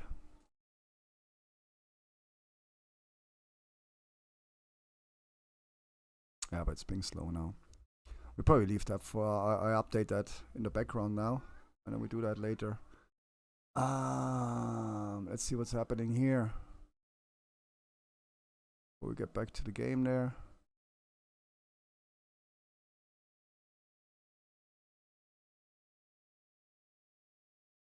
Nerd. I know what Vizik is doing. Vizik is stealing my SHD points in the meantime. But yeah, if we can't do armor today, guys, then we do armor tomorrow. That's for sure, because yeah, I just got kind of excited now to play that again. Mr. Wiener has been playing for a very long time. And if he's eager to play with us or with me, I'm definitely going to start playing. And And then we see if anybody wants to join us in. We have a cool community going already. If anybody's watching right now, you're welcome. Yeah, and I know you have stream delay. If that lol came kind of late, bro, you have a bit of a stream delay there. Not today. What are you doing today? Brew is down 5%. Nice. Gcash isn't down. Nuts is down. Pearl is down. PNT is up. SPG is down. Mix is down. SafeMoon, stupid coin, is going up. ZGG is down. Everything is down. Kun is 48% up. That makes me happy. If you're watching our Discord, I just provided LP today in the morning. Hell yeah. I didn't get in down here. I would have loved to get in down here. I got up around here, $3. So they're on $5 free now. The liquidity went into Pancake Swap. They launched on there. I think it's a Korean site or whatever, because the liquidity token is Kun BUSD or Kun Ki USD. Whatever QUSD is, I have no idea, but as long as it pays interest, it's all good. You only played a short time today. Yeah, that's the thing. I didn't really want to play Division today, Visik. I felt like I was a bit bored yesterday. Well, I mean, not bored. We had a great session. We had great fights. But there's nothing to do. Did the manhunt start? If the manhunt already started, then maybe that's something to look into. I'd be willing to play that, but outside of that, just to loot. And that is Kun BUSD and Kun QSD. It's down to 500 now. I started at 980. Kun QSD, it's still at 1300, guys. I have no fucking clue what QSD is, so I didn't go in there. Manhunt is live. Fuck.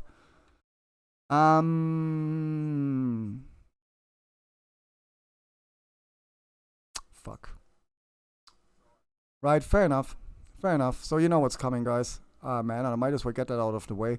And then go back. I want to go back to Sniper as well. To Sniper contracts, because I bought the game, I like it. And then the last week I was so focused again on Division that I didn't play anymore on the Sniper game after I got stuck on that mission. Yeah, so we do that together then. Let's get the manhunt out of the way. We do that. So Division it is in a little while. But let's look at this quickly. So this is the one I got in today, guys, in the morning. I put in $75 on each side, so it's $150 only between Kun BUSD.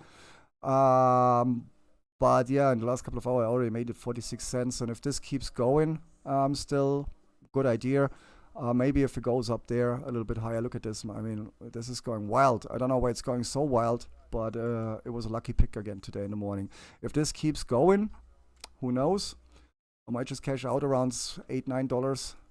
And if it starts coming down, I'm probably going to pull the liquidity, obviously, and just take the couple of dollars I gained there. Probably pay more for the staking and unstaking than I made. But yeah, so far, are they playing their FIP? Not precisely. But I wouldn't take that low down there. This one is garbage. This is garbage. Are we on the 1 hour? Yeah. Yeah, we're on the 1 hour.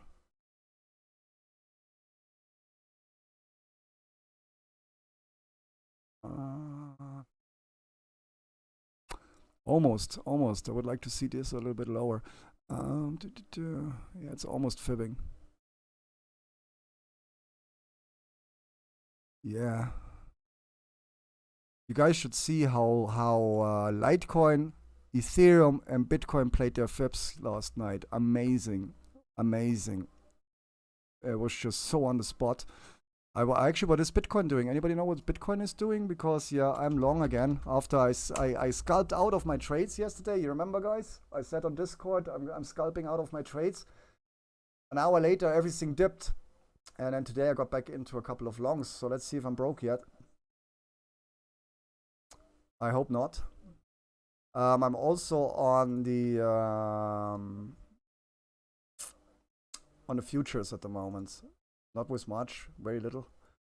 But with Litecoin future 10x, only was like $15 or whatever. But that's 150 trade volume. And if that pumps a little bit, that'd be fun. Let's just see what we're doing here.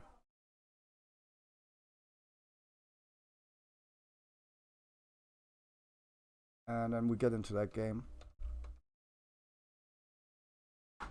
Wow, I'm very close. Look at that. I'm looking good today. Damn, I'm looking grim. What, 566, 528? Yeah, that doesn't mean anything to me. I don't even know what price I bought that, bro.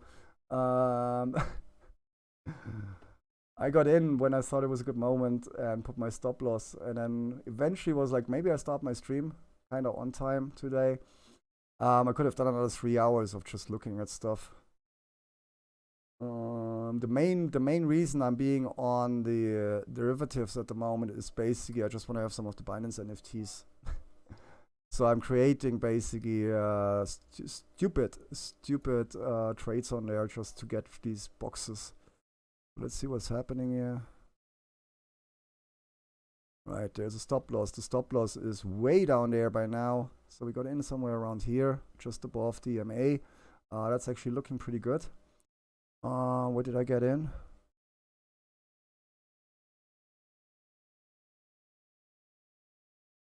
$55.5. Yeah, it's 1K up by now. And then we have Ethereum over there as well somewhere. Oh, Ether dumped a little bit. I thought ETH would dump. Let's see what happens. That's, by the way, that's the 15-minute on Bitcoin. So that's not the 1 hour. This would be the 1 hour, the hourly here. And yeah, we got in somewhere around here, just after that dip.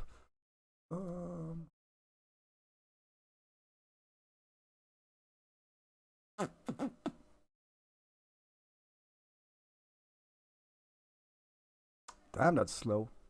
Because, yeah, the stream's gonna lag because this thingy, I'm gonna do an armor some other day, guys. It's gonna lag the stream. It's downloading 27 gigabyte in the background, and I get notifications in OBS down there. It's not happening, so let's get out of that. I said get out of it. So, ooh, that's actually looking good.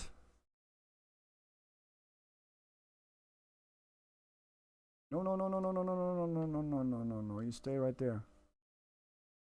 And let's see if somebody has too much money here. If anybody feels like they have too much money, guys, you're welcome to buy this. I only want $11,000 for it. So if anybody found some wax, if you're preparing, why are you here?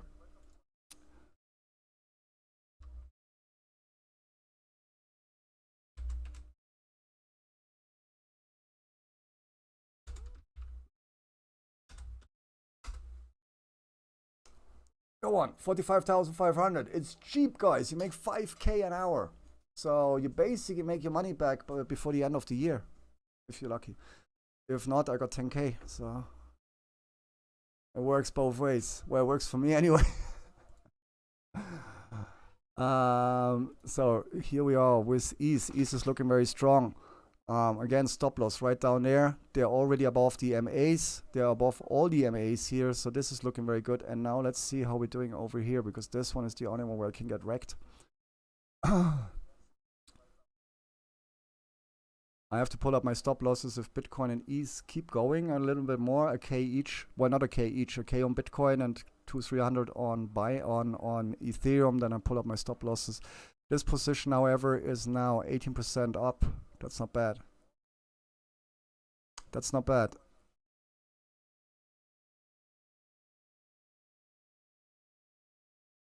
But has stop loss. This is what I hate about Binance sometimes. I have my stop loss in there and I have my position entry there. And if you don't close the top, it stays there. Now, as you can see, there's nothing there right now, but it should be. It doesn't show my stop loss and my entry, my position entry. I mean, I got it down here. It doesn't matter. I have my price here. I bought 0.147 LTC at 365. It's now I know I'm on the wrong fucking thing. Right, there we go. Grinder, don't do this at home. No financial advice. But sometimes my trades don't load. You see what we mean? I got in here, and this stop loss is definitely going up here now. This was a high risk. This was like 25% stop loss on 10x. 361, 360.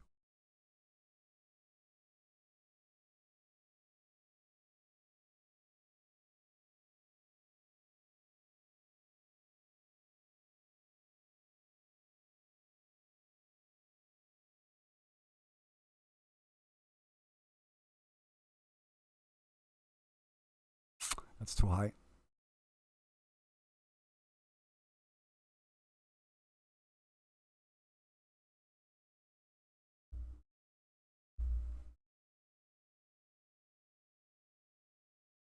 Let's leave it there. I'm expecting this to go higher now anyway. I think Bitcoin is done over here. So basically, this is just I'm playing with these at the moment, guys. Like I said, I want to get the chance to get me some of these NFTs. I can show you that over here. They're dropping at the moment. Go there in a second. And B, I have to get more into the future trading here. And therefore, I'm trading with a small amount just to get the hang. Short position, long position. Figure out how the stop loss and the take profit here works. So basically get used to this whole interface. It's different to your spot trading and your normal margin trading interface, obviously. So once I get that figured out a bit more, I'm gonna share that intel with you, or that whatever I learned there with you guys in the trading club, obviously on Discord. And then we can see if we get some nice longs and shorts in there. I'm looking at a particular token, obviously, like most other people at the moment, a token that shouldn't be where it's at. But if that does another pump, then there is a lot of money to be made in the doggy coin on the next pump. And even if you put 50 bucks in there and you go 10x, that's $500. And if Dodge goes from from 45 to 70 cents with $500 behind you, good money. Dodge, yeah, there we go. Dragonos is just saying Dodge, yeah. Everybody's obviously future trading Dodge at the moment. I mainly got in here, obviously, because this. Yeah, I never traded futures. I'm more like I believe in my own trading, leverage trading at 10x, 50x or whatever. Can get you wrecked very, very fast, where the way I trade Litecoin and everything with my own funds, or maybe 3x or whatever, or maximum 3x on over here on the spot markets or the cross market. Yeah, there I put in $200 or whatever, and I borrow another 400 from the exchange, blah blah blah.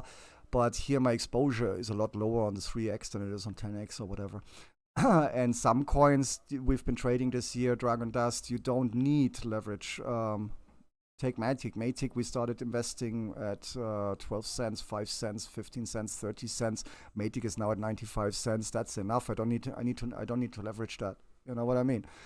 I'm a bit OG there. I prefer trading with my own money, preferably not with my Bitcoin, but with my own money, and then take the gains. There's so many gains. I would probably be more interested in future trading after the bull market. Not because everything just keeps going down. Eventually, we're gonna hit this sideways movement, with going 5% up, 3% down. You know what I mean? And there I can see the future trading after the bull cycle being very profitable. And by then I have to have that down. You take a smaller bankroll. You exit a little bit higher, 5x, 10x. And just scalp into your trades and take the gains. You know what I mean? And then obviously, if that's bear market, all the gains then go back into Bitcoin.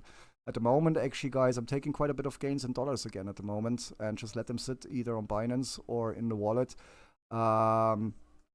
Not that I think Bitcoin is going to crash tonight again or whatever, but I'm putting a little bit of dollar on the side so I can rest easier on whatever I have in crypto. If I know I have XK behind me in fiat liquidity, then yeah, if something happens like yesterday, Bitcoin dips 10 or 15% or 10, you take it easier. You approach that easier. You know, you go like, I dipped 10%, I missed it. Doesn't matter. Why? Because you have the liquidity behind you to pay your bills. And that's what I'm doing at the moment. I'm taking like X% in cash or USDT or Euro, and the other percent in crypto, and either reinvest it or put it into Bitcoin. I should have bought more Bitcoin yesterday, actually. But hell, now that I said it, I should have bought more Bitcoin yesterday. Who knows? This might just turn around and go actually down to a FIB level, because yeah, they stopped short. So if they come down here to 618, 51k or whatever, I'm definitely willing to buy some here. If they come lower, I don't think they're going to come all the way down here. But yeah, 48, guys, if they bounce 48-ish, 47, 48, that's an instant buy. Just saying. If they break through, if they fall through, obviously it's a different story. Look at this volume last night to trigger that liquidity. To trigger that, not liquidity, sorry. To trigger that liquidation. Look at that pillar. And here we have to be careful because there isn't enough volume right now. I saw volume building up in here early on in these 2 hours here. I thought that's gonna bring us up, but yeah, that volume over here isn't really much to write home about. So once Bitcoin now here on the hourly reaches the 65.70 RSI, we're gonna see if they're actually done with the sell-off, or if we actually see a second sell-off. Because yeah, a good liquidation needs buy orders on the other side of the book, right? You can't liquidate into this book. There is nothing there. So if you want to liquidate, whoever wants to liquidate has to wait for volume to build up again. In this, look at this: 2 Bitcoin, 7 Bitcoin, 3 Bitcoin, 8 Bitcoin, 0.018 Bitcoin. If somebody wants to liquidate $100 million right now, we're gonna end up somewhere at 52K. So they're not gonna liquidate into this. They're hurting themselves. If we see more volume coming in here and this is building up again, then we will see if there is a second liquidation wave or not. For now, what I would like to see on Bitcoin, guys, is them retaking the 786 just above 57K. But like I said, we already have a crossover here on the RSI. As you can see, the last hour did the power game here, or a couple of hours ago we did the power game. As we say, support resistance between the two MSA moving averages. Then obviously the bulls won. We got the crossover, and now we're above the MAs here. However, we're still below the 100, and we're below the Fibonacci, and we're below this trend line. So this is far from fixed. This dump is far from fixed. We want to see support building above this line here to get above the 100 MA, to get above the Fibonacci, and to get back above the trend line. Below the trend line, all I could estimate right now is we come up here to the trend line and they come down again to test this bottom again. Everything isolated. Cross is dangerous. Isolated. Nah, it's good. It's good because cross. I only have Dragon Cross in my margin account. If I have cross or isolated, doesn't matter because for me, isolated is 10x anyway on this, not on the futures. Cross 3x, I only have whatever I'm trading as collateral in the margin account, and they're not going into my spot account balance. So I have Ethereum, Bitcoin, and USDT and BNB for the fees in the account. And I always have only a couple of $100 in there. I learned a lot in the last halving already, guys. A couple of $100 with 3x, you quickly get to $1,000 trade volume or whatever. And if your stop loss fails because they break through too fast between your trigger and your order execution, with what I have in there and the size of the orders I'm opening, Bitcoin literally has to dump 50% for me to get liquidated. And it's not going to dip 50%. You know what I mean? On margin or like on the futures, on 10x and everything, that's very different. Over here, the candle dips a little bit and you're almost 25% down because you're really just putting in little money while taking a very, very high margin here. So this goes up a little bit, and this is like it jumps from 13% in the green to 25%, and all of a sudden you're 9% in minus. Which over here to lose 9% over here, Bitcoin for me literally has to go. If I was gonna lose 9% right now of the money in my margin account, Bitcoin would have to go. Yeah, it has to come all the way down here for me to lose 12%. So basically hit that Fibonacci here, or that's Ethereum now anyway. But Ethereum would have to drop all the way down here for me to lose 11%. I have a lot more than 11% behind that trade. You know what I mean? I do 30x or more isolated. Yeah, there I can see the difference. That's a big difference. But here's the magic question. How is that working out for you? How has that been working out for you? I mean, if you catch something like that dip yesterday and you open along on the future market right down here, you're laughing. You're laughing because you're so much up already, and I would literally set a stop loss. If I would have gotten into a future trade here, a 10x or whatever, down here on Ethereum, I would easily put my stop loss right up to where this stop loss is now. So you'd be already on 10x. Sorry. On the 10x here, if you got it down there and you pull it up to this level here, let's say here, that'd be 70% up. Because your 10x, this is 7.5%, so that'd be 70% up in the gains. If you close that position up here now at 12%, that's 125% profit. So you could easily put a stop loss right below the MA here, literally right now, because the MA already crossed. You could put a stop loss right in here. And if that gets triggered, you're still so far up that you literally can't get hurt. But if you entered somewhere close to where I entered, around here, just before the crossover or whatever, and that's 10x or whatever, then a little movements up and down here for the retest. This is still very possible. The 100 MA, coming back for a retest of the 100 MA. If you got in here and it comes back down here, you're already like 10-15% in the minus.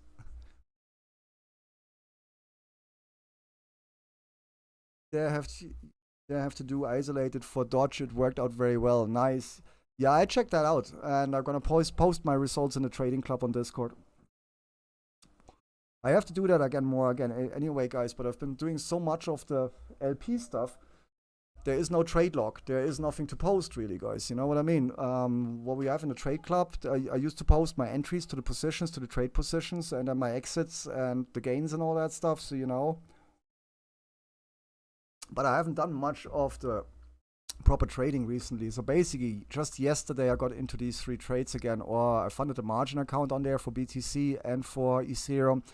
Why? Because yeah, the LP stuff has been starting to get slow. So the return isn't the same. Everything is staked out. I kind of know where I want to provide LP, when to pull it out. I kind of got my little formula now. When the LP farm drops below a certain percentage, I cash out. The staking, compounding. So I took the last couple of weeks to kind of wrap my head properly around that and have my own strategy there. But yeah, over the last week or over the weekend, I kind of realized that the farms are going slow. It doesn't matter if it's Pancake or Ape or whatever. They all have been slow, which is no surprise if we're expecting 5,000 or 6,000 Ethereum and we're expecting Bitcoin to go to a new all-time high here. And LTC obviously maybe finally doing his halving thing, because guys, they did a 410 all-time high, which is 30 above the all-time high from 2017.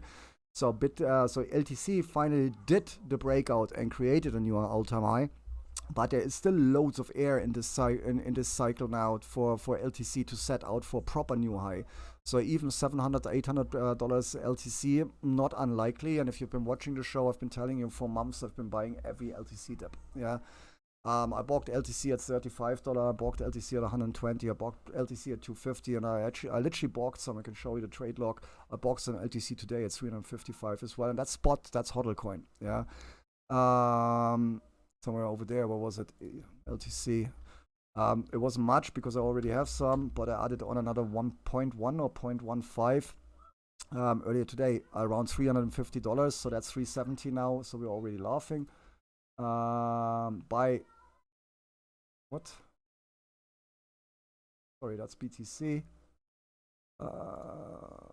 And Matic, I'm still holding, obviously. I should have sold some at $1, but I still believe Matic is gonna show us more. And if gas comes down again, I should have done everything I wanted to do just last week when gas was like between 35 and 45, because now, amazingly, Ethereum gas is back at 300. What the heck? What the heck? How did they come down to 40 and go back to 400? Well, it's 238. No, 300 for rapid, 289 for fast, 210 for standard. Right. I should have done more. I still have that Matic sitting between the Polygon network. Matic, actually. I keep saying Matic, but I got educated by my man Vizik, Matic. So Matic sitting somewhere between Polygon and the Ethereum network, and it has been sitting there for the last 6 months because I'm not paying that money. A checkpoint, I hit the checkpoint. I just have to now authorize it again, which I authorized already 8 months ago. Then I have to wait for the 7 or 9 days period, and then I can finally withdraw it. And at 300 gas, that's gonna cost me more than I have Matic. It's 600 Matic sitting there, and they just sit there looking pretty, and I can't cancel it. I would leave it on the Polygon network right now. I have no problem leaving it there. But right now it's literally between the two. And it's been sitting there for like a long time. I can't stake it, I can't cancel it, and I can't justify paying that fee because I'm losing like 50% of the value at these. I have to authorize it, I have to reauthorize it, and then I have to finally move it. So yeah, that's still sitting there. But I'm confident that gas is gonna come down very soon. And then eventually I'm gonna move it. If by that time, maybe Ethereum is doing me a favor there. Maybe by the time I get to actually complete my movement of Matic, maybe it's $25 at that time. Who knows? And I'm sitting on a shitload of money. So maybe it's doing me a favor because I can't sell it at the moment. I can't do anything with it. And who knows? Maybe it's stuck there for a year and all of a sudden, maybe until the next halving, and I'm going to be like, hell yeah. Before we go into division now, let me just update this as well. I mined some tokens last night as well, guys. For those of you playing Alien Worlds, you want to watch the Alien Worlds channel. We now have an Alien Worlds channel on our Discord as well. Because a couple of the NFT artists, not only Kambozak, Brian as well, the Zombie Cats, they're now dropping some of their NFTs on their respective land. And I got me a zombie cat earlier on today. Pretty cool one. And I could actually sell it for $50 if I wanted to. So yeah. Again, check our Discord. Usually posted it on there. But you want to have a different mining tool for that. This is TLM mining now for monkey mining. But yeah, there are a lot of artists dropping NFTs at the moment. Obviously on their lands, and you have to follow them either on their Twitter or on their Discord or their Telegram. And if you wonder who they are, check out my Twitter, because I usually retweet them or I mention them or I commented on one of their posts or whatever. So let's see if that pops up. It actually just came up. Join the Grinders community up there, but there's Twitter as well. So feel free to follow that. If you want to dive into blockchain gaming and everything that comes with it, you're most welcome. And if you ever have any questions what we're actually doing here, feel free to ask. Also, our planet today, they discovered some new stuff, and that was sick. I didn't have the Ether to get involved, so I dumped mine. I had like 800k. And because I couldn't craft what they discovered, I watched the TLM chart or the Ether chart on Alcor, and it pumped like 48%. And at 48% pump, you can have my Ether because I just buy it back later and hopefully get $1 million for it or more. Same goes for the land, our planet land at the moment. There is up to 20-30% spread between buy and sell offers, guys. Well, then ask away, Dragon. That's why we're here for. That's why I'm here for. So if you want to know some stuff there, shoot away, ask. Anything in particular, let me know. Also on our Discord, we have, for most stuff, we have channels. I'm actually thinking about creating a channel for our planet as well, guys, because we've gotten very active on our planet as well. And everything just in crypto games gets kind of messy. That's shitty payout there. What? That's slavery. 0.22? Bloody hell. What? What?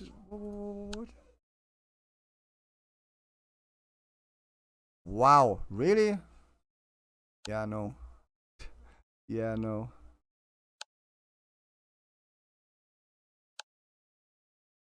The thing is, I'm on a 3-time charge multiplier at the moment with this land.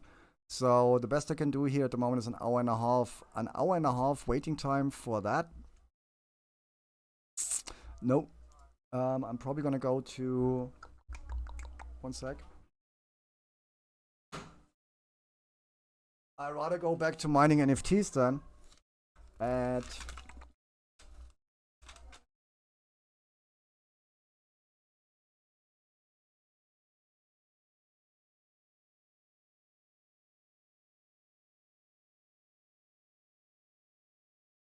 Just check something here.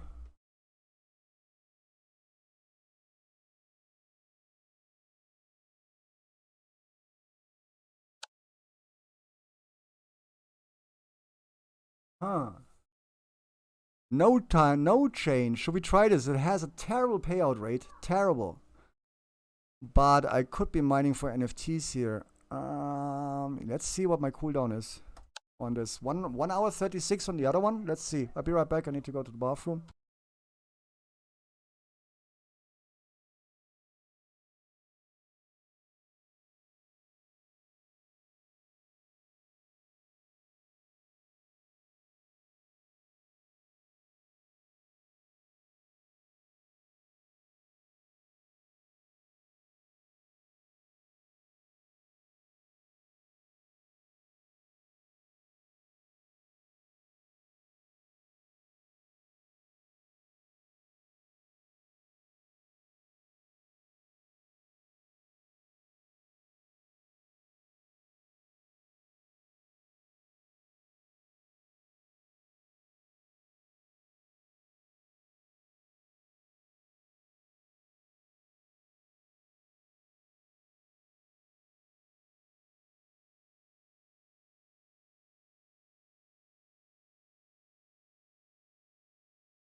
Okay, that's 29 minutes. Is there a way to get the value of an NFT, or do I only have to check Atomic Hub? You mean the value, the resale value? The tools are very expensive. Yeah, they have become very expensive, Dragon Dust. For the value of an NFT, you kind of have to do market research and see what they're selling for, what they're listed for, what the mint numbers are. Obviously, things with a lot lower in mint number are usually sold a little bit more expensive. Though with tools like this, it doesn't make sense because they all perform the same, right? Now the resale value, it kind of depends what you're getting. If there's nothing listed, you have to find something similar, and it can give you an idea in terms of our planet, for example. Let me just show that to you. I actually had to do that today, so it's kind of funny you're asking. Because I obviously wanted to craft some stuff. When the new recipes dropped today, I did want some of these NFTs, of course, yeah. And like I said, I was 200k short. But I either pumped so fast that even the 200k I was missing would have cost me a lot, yeah, in terms of dollar. So I quickly unstaked these here, yeah, the rare carrot and the tobacco, which are created in our planet before. The carrot was kind of easy because the carrot, obviously, you select the carrot, you go to the market or whatever elements, you view the thing on the market, you go over there, you go to rare, you put the carrot in, and if there's another one listed, and it's not necessarily the number one, then you get an idea. So at the moment, there's only 2 listed. This one is the number 6. I have the number 9. He listed for 666. I listed for 655. Now, I knew how much that's staking for. And that's the thing, obviously, you kind of have to know how much these things are staked for to estimate on price, because, yeah, the tobacco, for example, that's only 80 stakes for 85. 85 are ether, yeah? Where else the carrot stakes for 255, 300.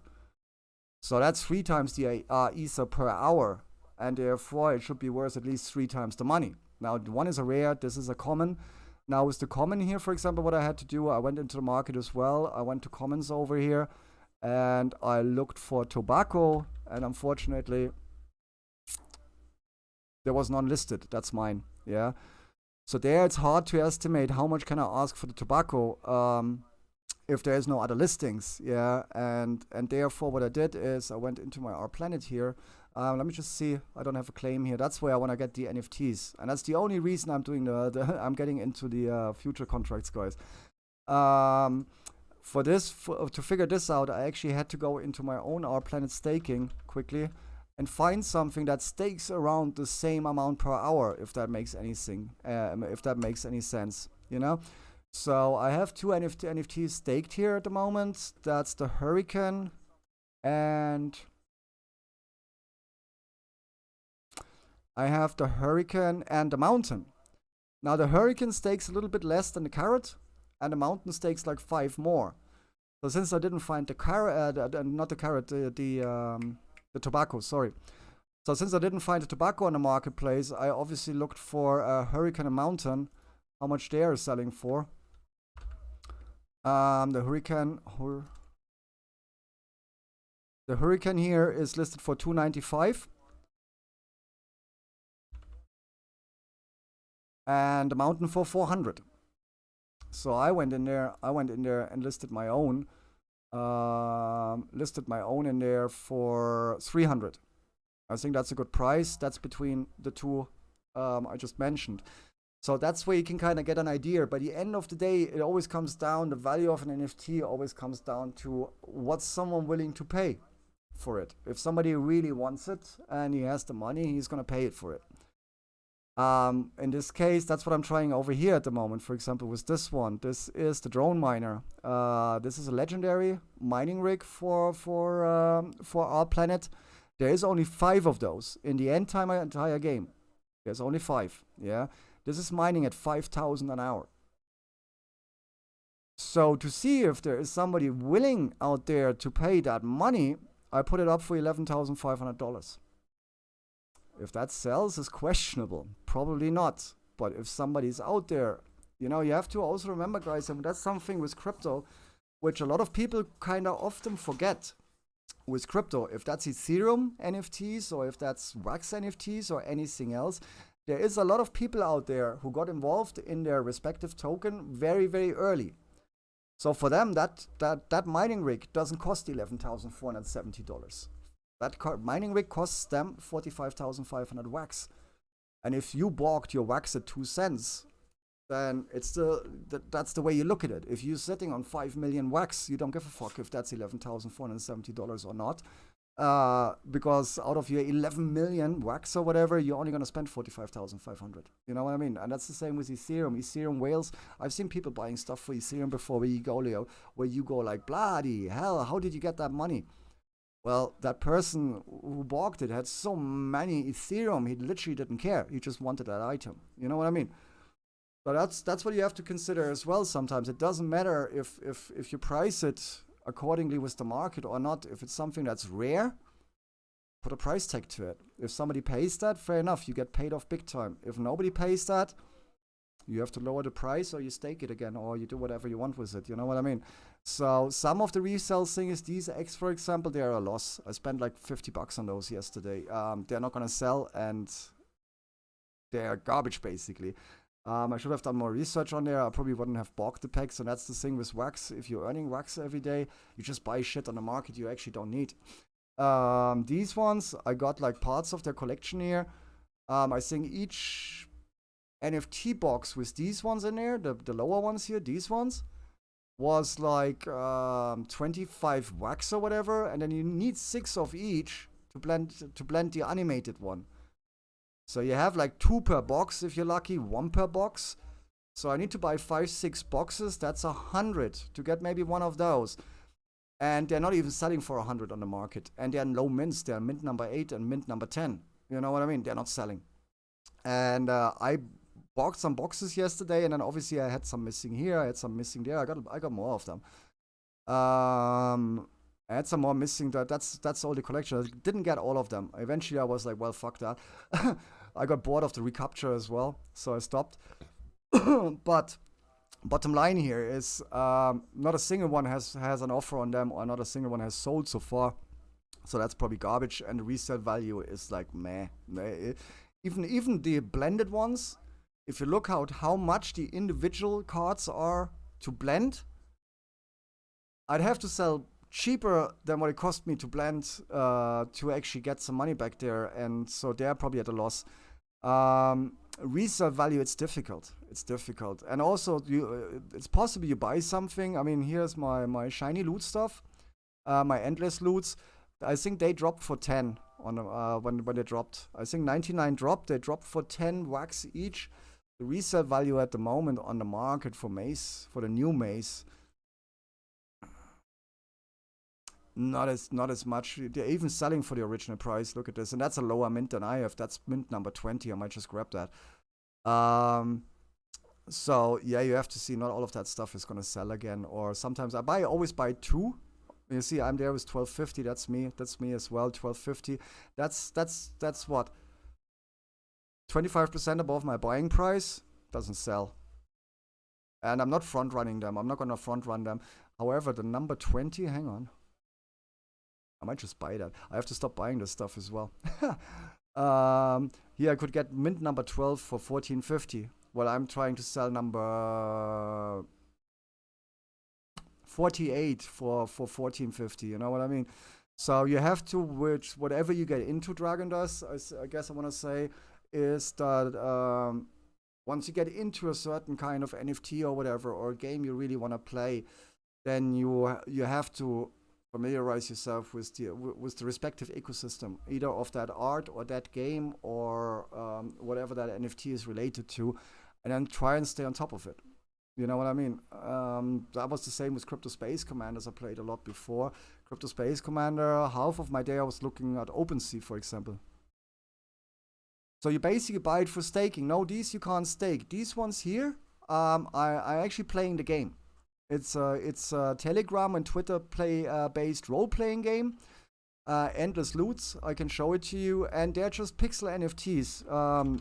You have a selection of. You need a backpack if you want to check it out. I drop you a backpack. I gift you a backpack.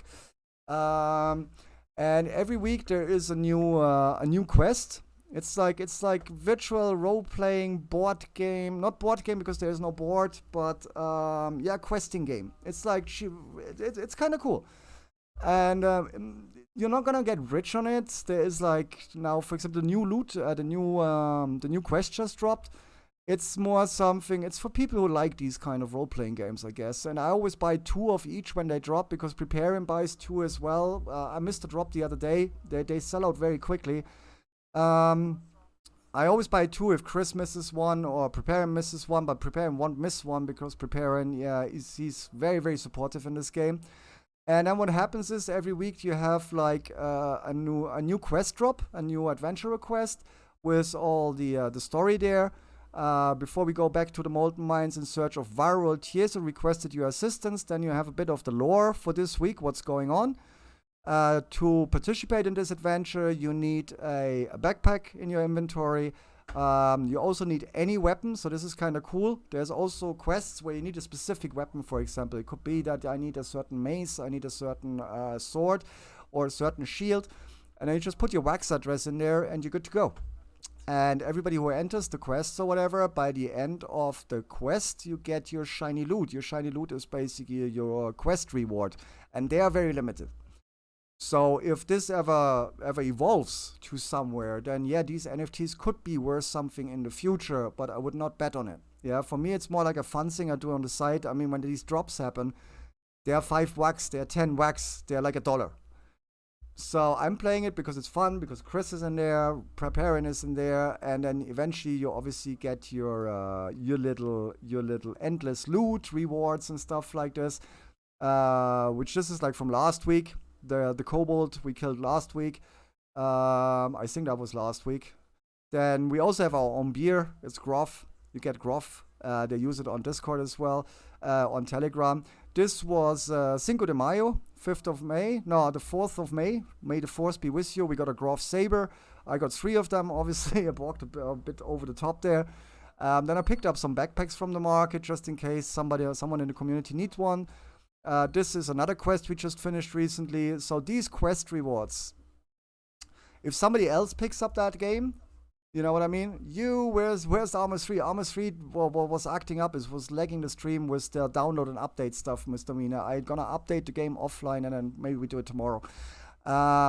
So these ones, the event rewards, I can see them being worth something down the line or even now. If somebody jumps on the game and likes it and wants a collection of the past events, you know what I mean? And they're listed basically, yeah, they're listed. The dragon is 250. That's a number 1. Wow. Yeah, these ones, for example, 30, 80. Yeah, you see what I mean. They actually make you a little bit of money. I have one of those as well. I have one of those. But that's the only ones listed, and there's others. So it comes down to, will there be eventually a person who joins that game who really wants, for example, all the quest rewards, or who wants all the swords, or you know what I mean? And then if he gets really into that, or does the developer eventually take it to another level and turns this into a digital board game, or I don't know what. For now, it's a fun thing, really. It's more like a fun thing than anything else. And again, like I like to say, if you follow him, you discover other people. That's what NFTing is all about, guys. You need to start following certain artists or certain developers or whatever, because then they're gonna share whoever they collab with and so on, and so you get more into that particular platform, and you realize.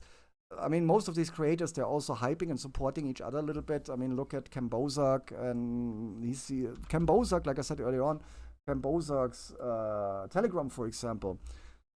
I logged on today, there was 1,800 new chat messages or 1,900 new chat messages. And yeah, they're obviously supporting other content creators or not content creators, sorry, NFT artists and stuff like this.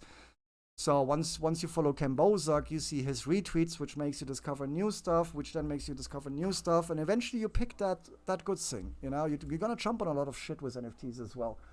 Like I said, you buy some X you don't need, and all of a sudden you spend $50 and they're just sitting in your inventory. But yeah, and then after that, in my opinion, it really comes down, Dragon does, to follow, to see what's happening on that ecosystem. You know what I mean?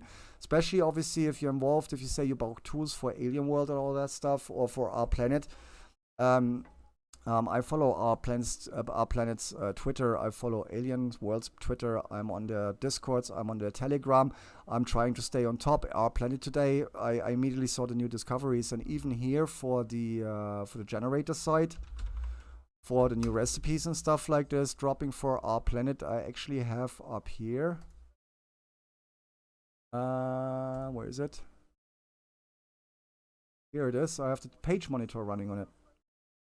So every 20 minutes, my page monitor checks if there is a change to the website, and if there's a change to a website, new discovery, I'm gonna get an alarm. So I'm really like Our Planet. I'm hawking that. You know what I mean? Well, my biggest problem at the moment is getting wax for the CPU, but you have other crypto, right? If you have other crypto, I would recommend you get some on KuCoin. KuCoin is where I shift my stuff around. I usually from Binance, on Binance, depending on what I have on Binance, I would quickly buy some LTC, because LTC is very cheap to transact, right? So I quickly buy some LTC on Binance. I withdraw that to KuCoin. I dump the LTC on KuCoin for USD, whatever USDT. Yeah, and then yesterday was a good time to swap. When Bitcoin dipped, you could have gotten it for 21 cents. I think it's about 21, 22. We can look in a second. But yeah, get on KuCoin. KuCoin is pretty good for that. And also, yeah, Alco doesn't support the other tokens. Yeah, it would have to be KuCoin, I suppose. Exactly, but I always lose. Some people don't know that, and then they start transacting Ethereum, or they transact Bitcoin between exchanges or whatever other token.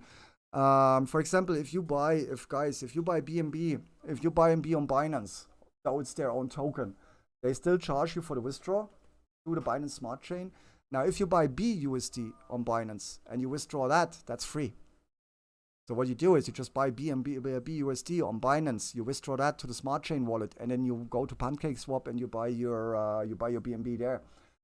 Stuff like this, and like always, it comes down to keeping your transaction costs and everything low. The more we pay on transactions and compounding and everything else, the less we gain, guys. So when you transact between exchanges, always, you can even use Dodge. Dodge is super cheap. I would be just afraid at the moment with what Dodge has been doing. By the time I get my Dodge on KuCoin, it dips another 15% or whatever. So I prefer doing tokens, either that are currently moving up a little bit. LTC, for example, if I see LTC, now we're done with the dip a little bit. LTC starts to do like a smiley face from the bottom up here, or this even. So you see something like this happening in LTC, I would be confident right now. I quickly buy some LTC, or maybe like say an hour ago, you bought some LTC, you send it to KuCoin. By the time it gets there, you already have a 1 or 2% more money by the price increase. Now, if it obviously goes the other way, then you might want to wait with your purchase of before you transact between exchanges, right? So yeah, if you see something like this looming and it just starts dipping like this, you don't want to buy LTC here to then sell it down here on the other exchange to buy whatever coin you want to buy, guys. That's not how it works. I've done it before though, don't worry. Sometimes, guys, when I tell you something, it comes from my own experience. I did a lot of shit in my life with crypto. I lost a lot of money and I paid my lessons. Or I lost a lot of money paying my lessons, let's put it that way. And that's why I always try to bring things across, even if I repeat myself, so you guys don't make the same mistakes I used to do or used to make. This page monitor, for example, that's excellent. It chimped earlier on when they discovered the chain. A new discovery came in today, chain, and that's the one I was short on. But I got the alert and could quickly post it on our Discord. And I think preparing, he got 2 black holes crafted, because there wasn't only the chain, there was the black matter, there was the black hole. And something else I discovered today. Well, some of that stuff cost like 2.5-3 million Ether to craft. The chain was the cheapest, and for the chain I was short for only one reason, because I already sold some Ether last night before the dip, so I could buy more real crypto. Coffee is ready. I'm gonna go to get the coffee, guys, and then I'm gonna go and get into a little bit of division, and then tomorrow we do armor. I can update it before we get in there. I can test it. I can test my keys and everything and all that stuff. We do this and then we start the game. I'll be right back.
Got me an uncommon black hole. That's dirty. That's almost. Is that like a glory hole?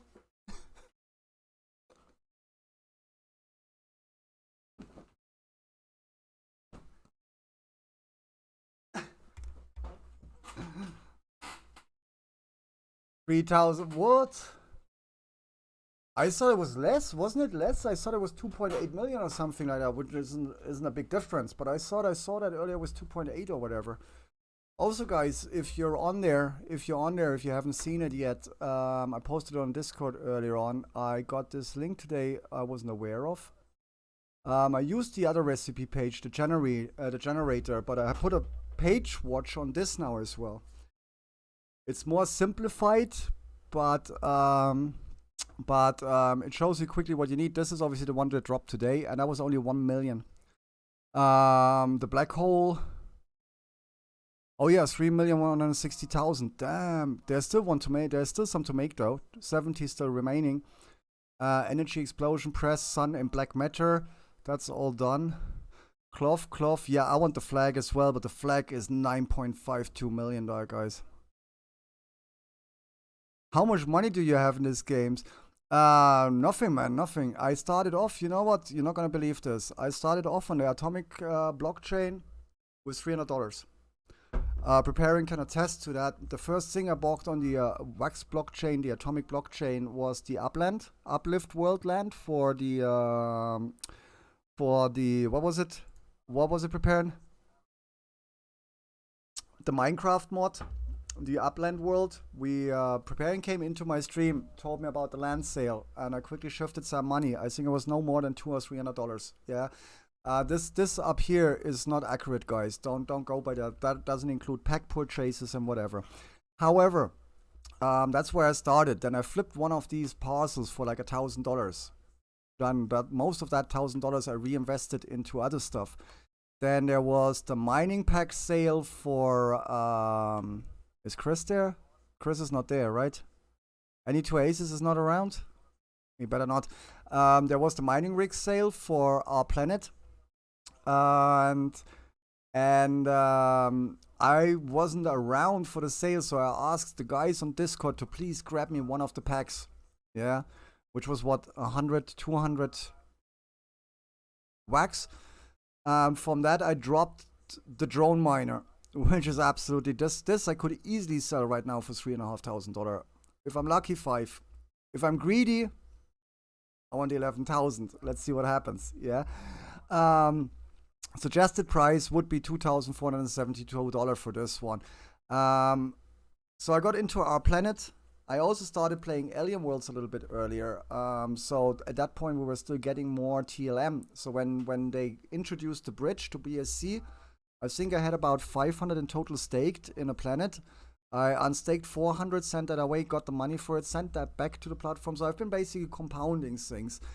And like I said before as well, Dragon Dust, if you really get involved and you get active on Twitter and you, like, you know, Byron drops a new NFT and you retweet that or whatever, all of a sudden, or blockchain cards, all of a sudden you log on, you look at your inventory and there is something new in there. These artists, the people who support their communities, they drop you stuff as well. It's free stuff, and that one you can either sell or keep or do whatever you want with it. So basically what I have here right now, it's telling me the estimated volume of my inventory, unstaked inventory, is $5,290 after what, the 3rd month from Wax. When did we start? 2.5 months ago.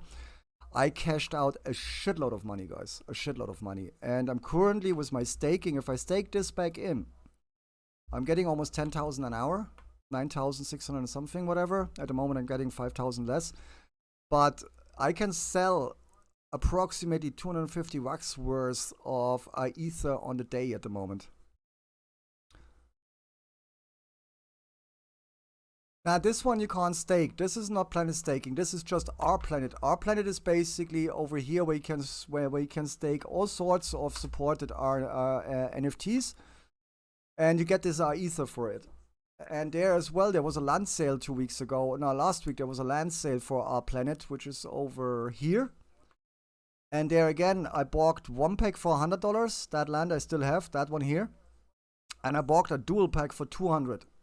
The dual pack for $200 I sold for 2,000 a minute later, 10 times. And this one here, what I'm doing here at the moment, I still have that one. That one I can easily get 1,000 on the market right now. I paid $100 for it. I can get 1,000 for it. If I sell it right now, it's gonna sell today. If I put it for $1,000 on the market, it's gone. But what I'm doing here at the moment is actually I'm farming this crystal.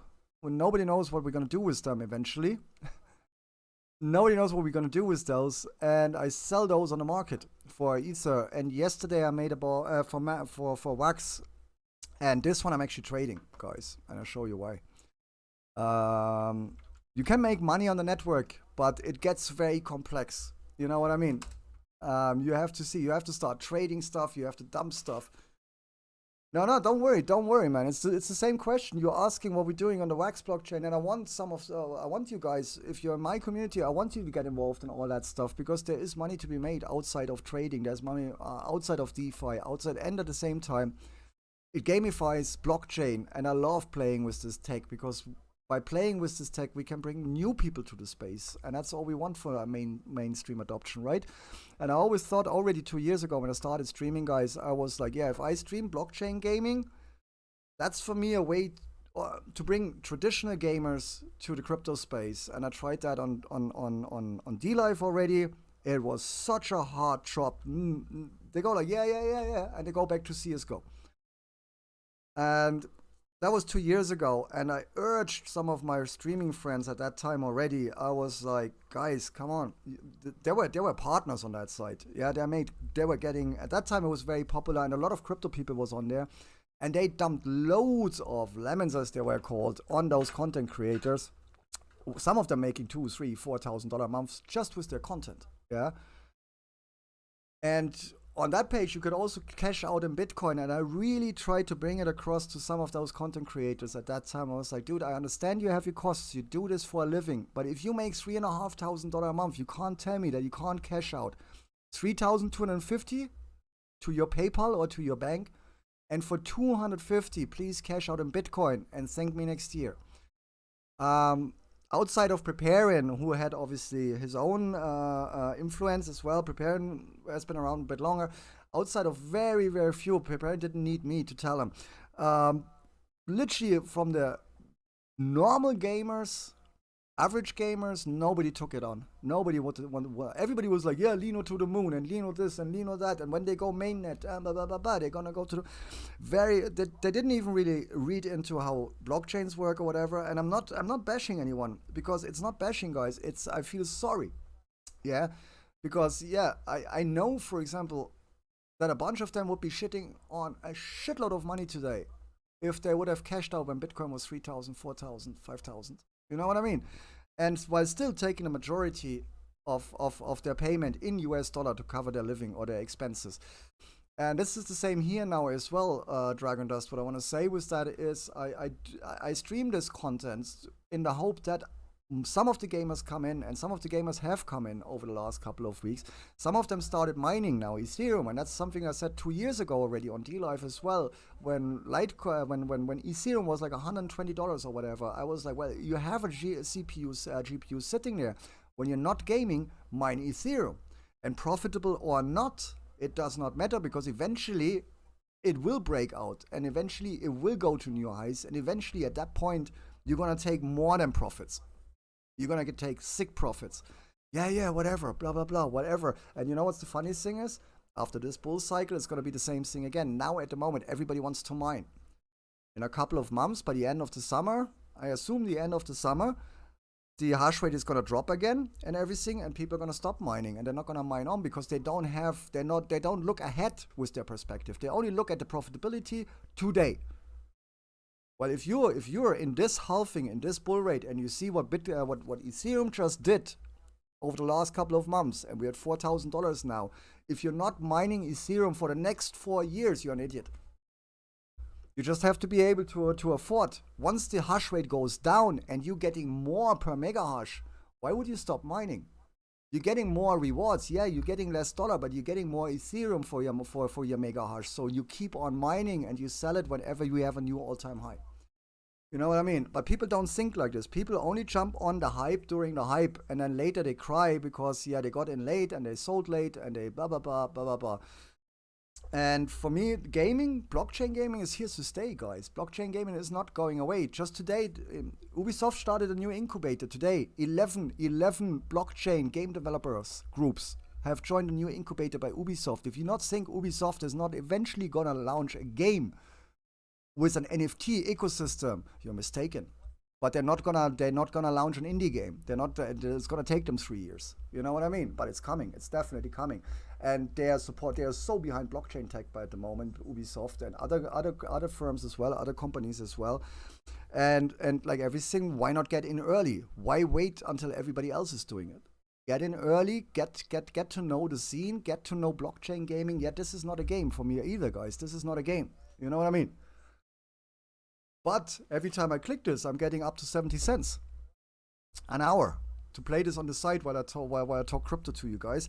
It's not gonna make me rich, but it hedges towards everything else. NFTs are perfect for gaming. I mean, look at this. I don't know. You probably know it, or maybe not.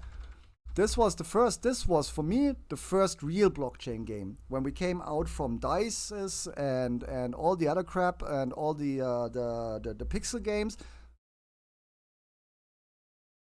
Perfect. What CSC game is offline? Okay. This was a proper space MMO. What the fuck happened there?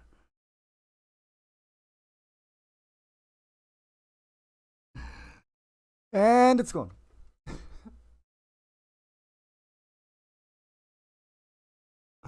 What? Ram, what's happening? Ram would probably know. Ram the Fish, what's going on? Yeah, I know the game. Yeah, I was just gonna show it also to everybody else who might be watching at the moment. Space MMO. I played that game hardcore for a year and a half.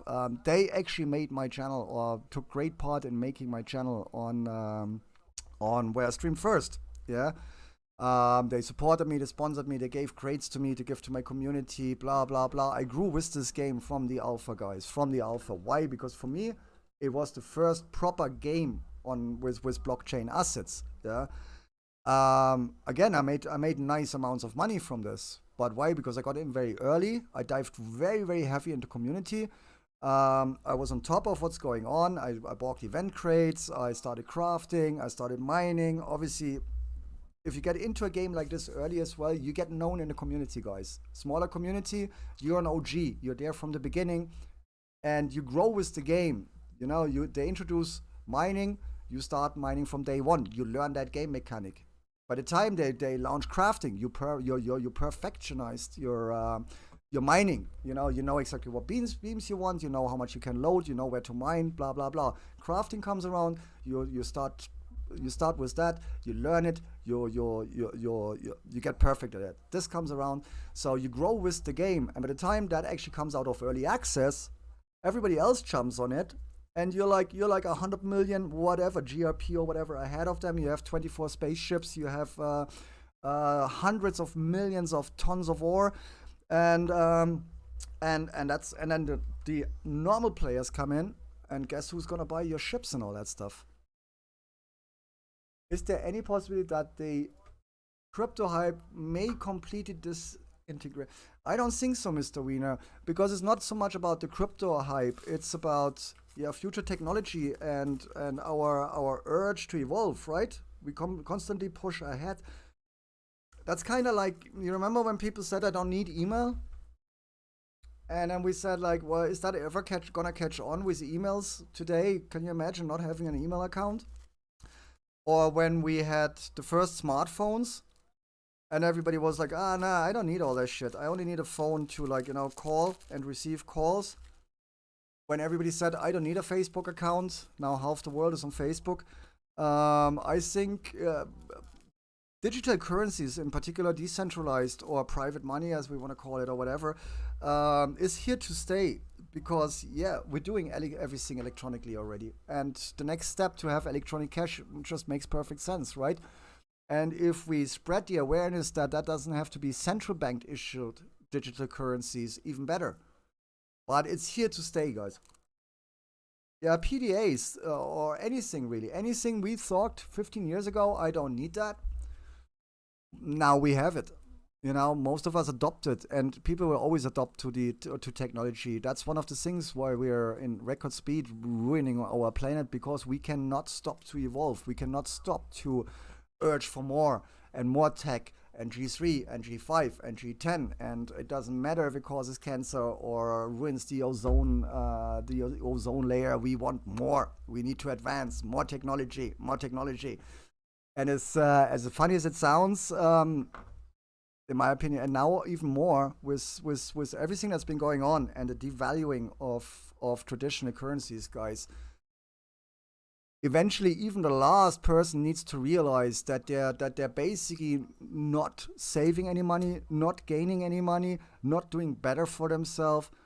That everything is just getting less and everything is just getting more expensive. So for me, in my opinion, I mean, I've been with Bitcoin for 10 years now. When people tell me Bitcoin is a bubble, for me, that's the longest bubble in history. In my life, almost a quarter of my life, I've been around Bitcoin now. The longest bubble ever. You know what I mean? It's same like when people said 10 years ago, Second Life ain't gonna be around much longer because it's shit and stuff. I'm still making money from Second Life today.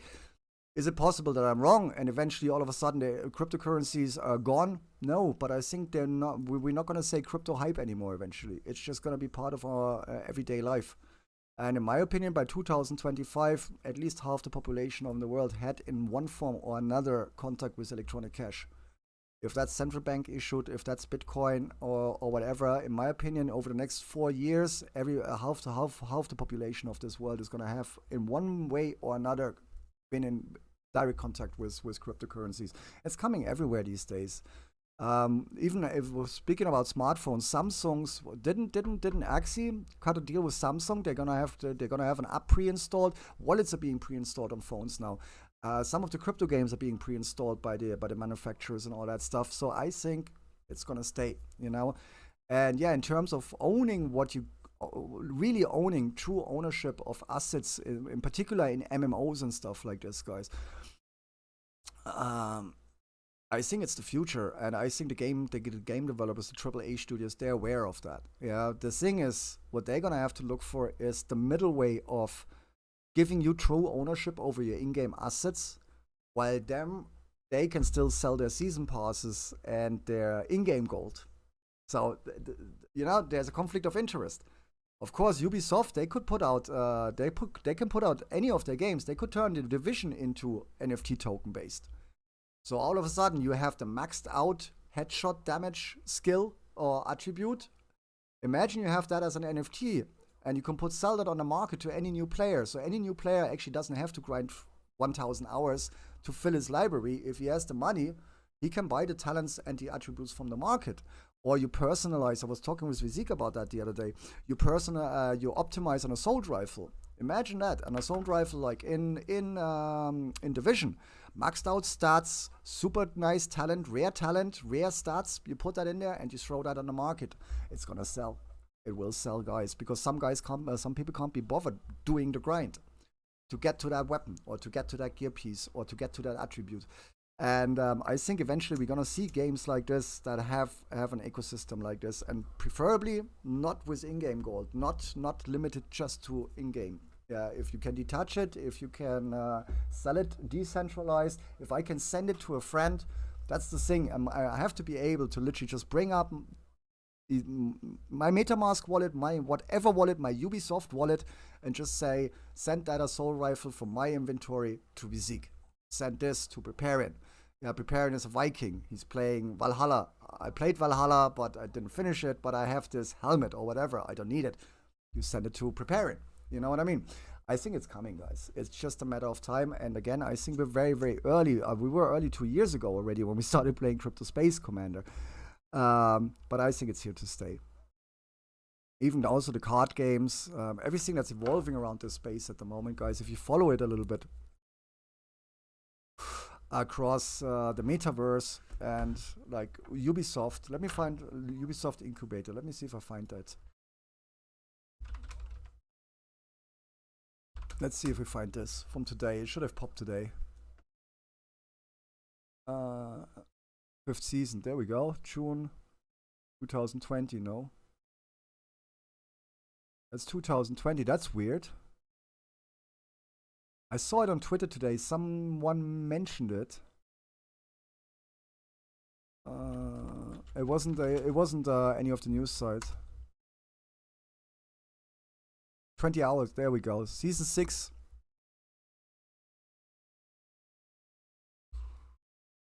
So there, you see now the configure cookies, rechazar cookies, permitirlo cookies. So with that interest in there, I think gaming wise it's gonna stay, and overall, I think crypto ain't going anywhere, guys. That's here to stay. You know, you also have to look at the crypto market cap.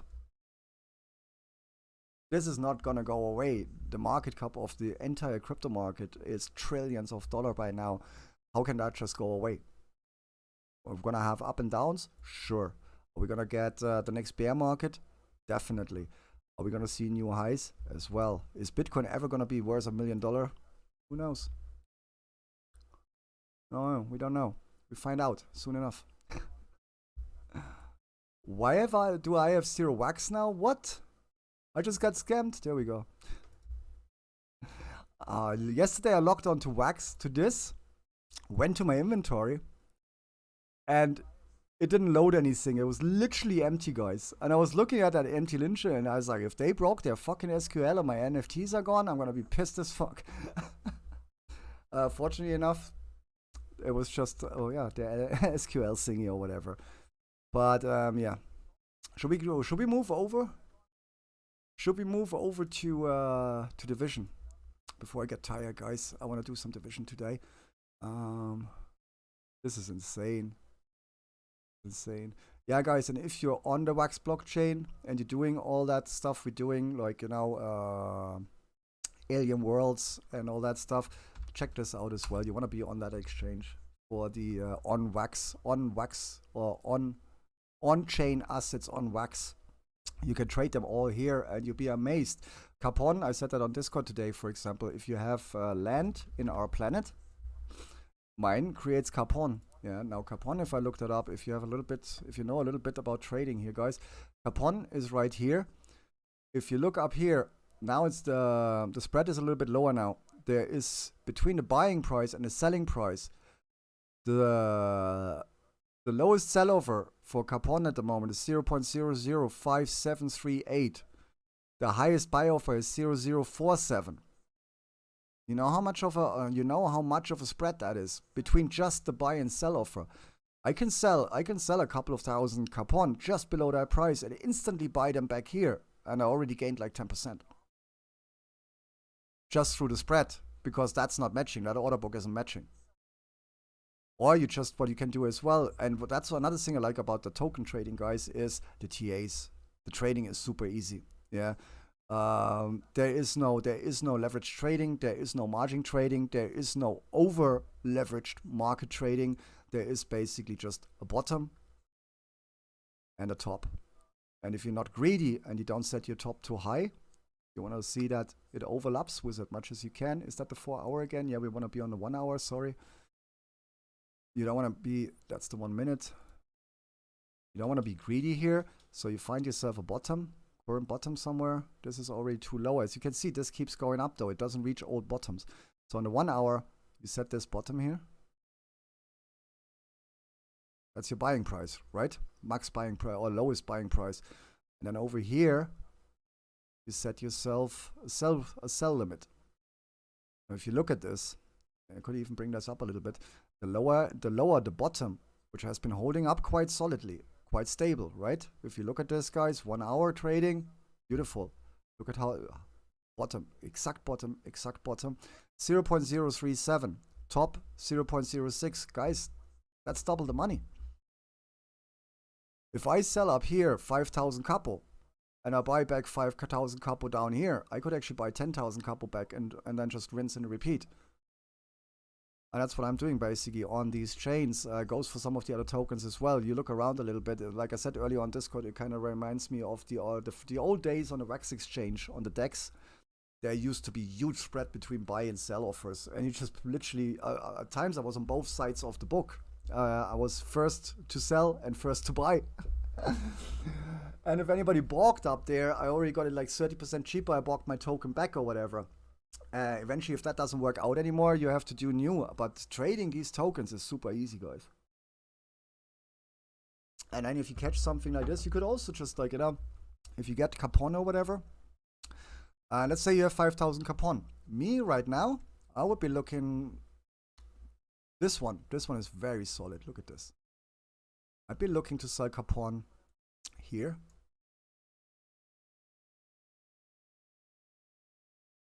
What was that? Look at this. You see that? I hate these fucking breakouts. They fuck up your chart. Capon.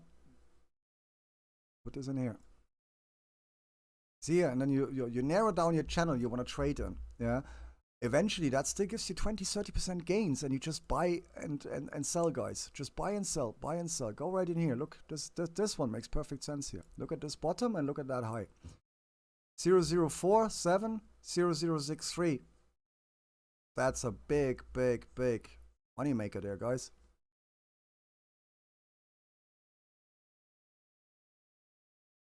Oh, I love you too, bro. Oh, that's cute. That's cute. Thank you very much, Ram. I hope you had a good time out there. So just to wrap this up before we do the shooting, look at this. This for example here, we get, and that's what I said yesterday to the guys on Discord as well. Familiarize yourself with the price range, guys. You look at something like this and you go like 005, 007. It's not 005, 007, but trading, everything comes down to one thing: price range. Price range. How much do I gain if I buy here and sell there? Well, I gain 41%. You know what I mean? That's a perfect trade. That's a beautiful trade. I have to be in a long on Bitcoin to get to 45% gain, unless I'm over leveraged on the future markets or market or whatever. But on 3x to gain 45% takes a while. So familiarize yourself with these guys, and if you have questions, ask on Discord. But there is a lot of tokens and there's a lot of money to be made on these blockchains at the moment, and in particular on VAX. And you start off slow. The same goes here for Ether. If you're staking for the Ether, guys, if you can't craft something, if they discover something and you can't craft it because you literally don't have 2, 3, 4 million Ether, well then guess what? The moment you know they just discovered something new, and that can be crafted at the moment or discovered. This is what happened today when they had the new discoveries. It immediately went like boom, boom, boom. So if you can't craft but you have Ether, what you do here? Well, you sell it 0014. It's quite easy. You sell your Ether. It's not gonna moon. It's not gonna go to $5. You know what I mean? This breakout. Look at this. What you have to bear in mind though is overall Ether keeps going up, keeps inclining, right? So be careful there.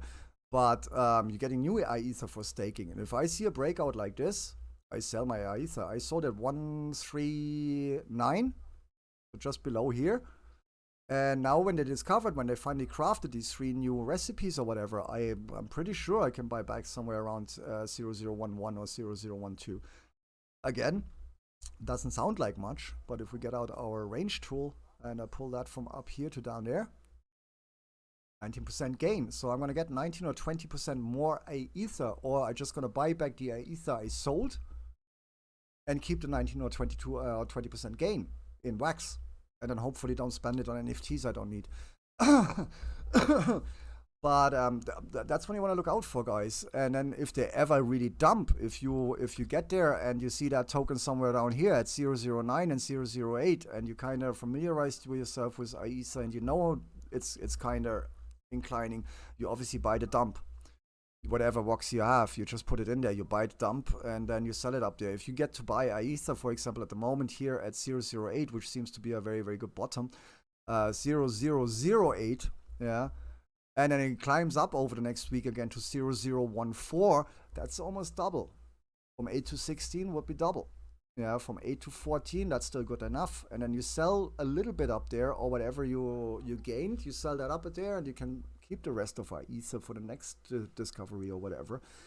But yeah, I've been tracing the tokens like since last week. I got an alcohol last week. I didn't really bother before, guys, because again we've been very busy with the BSC discovery and doing all the liquidity staking on there. Now that's been has gotten a bit slower, a bit more quiet. I was looking for other means, and that's why I said earlier at the beginning of the stream as well. That's why I got back into margin trading on Ethereum, back into margin trading on BSD, on BTC. I'm in the over here.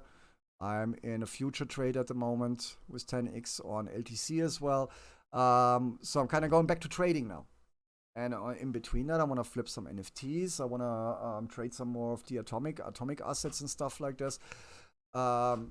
And in my opinion, after taking my time the last couple of days to really look at Alcohol Exchange and really look at the tokens, how they're performing, what they're doing, you can't just jump on there and go like, oh, that chart looks nice. Of course you can. But all of a sudden it might go up 300%, right? Because you're stupid, you didn't really do a TA. This, for example, look at it, our Ether, guys. Since April, this is crazy. You know what I mean? This is just going up. So selling all my Ether is obviously a mistake there. What I should be doing is at 9,500 an hour. I should compound that every 24 hours maybe. And while compounding it, then sell like 20% of it, not more. And keep the rest. And then obviously, eventually, if this starts dipping or whatever, yeah, then you can still sell 1 million or 2 million Ether. You know what I mean? And then pick up that 2 million down here somewhere again. But at the moment, this chart for me is very bullish. And selling all the Ether there, that was basically, look at this. This is the 4-hour chart. But they've been up here before. And if we look at this, they might come back down here. You know what I mean? Unfortunately, the charting tools on here, they're terrible. I'm hoping for better charting tools here eventually. Well, I will send you 300, you double it for me. Ooh. Okay. Okay. Before you do that, Ram, I was actually thinking, and that's something we have to discuss on Discord, guys. I'd be interested to getting an Alien World land NFT. But for myself, me on my own, we have to have a consortium there. We have to set up how we want to do that, and we'd have to crowd the money. Because, yeah, we just see. I'm kind of interested because the mining groups, we could set up a proper website and mining thingy. And then I know someone, or someone told me that. Who told me that yesterday? Was that you, Ram? Someone else? One guy who started off with one Lansing, his little mining group has like 4 or 5 by now. And they made in the last couple of weeks enough to buy another one. Yeah, just by mining their own land, by promoting it and all that stuff. But they're making shitloads of TLM from it. And they're buying obviously more Alien World land with it. And if we look at Alien World land, I mean, even the other tools, they've gone up so much. And with all the battle stuff ooh.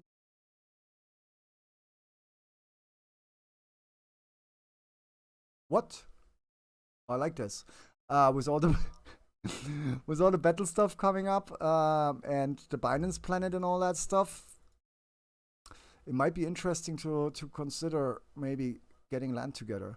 This must be dropping somewhere at the moment. Where can I get the drop?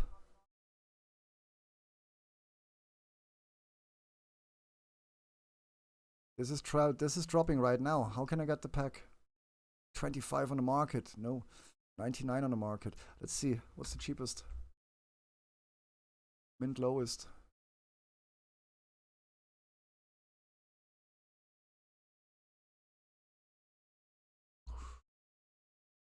I don't know what this is. I'm just gonna buy it. Fuck.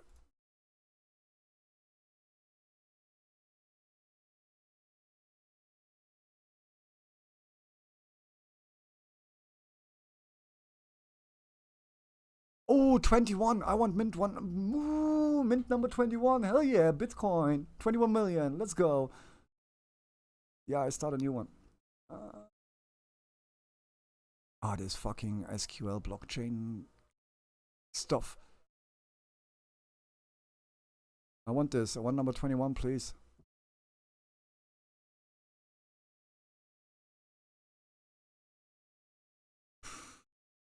I hate this recapture confirmation bullshit so much.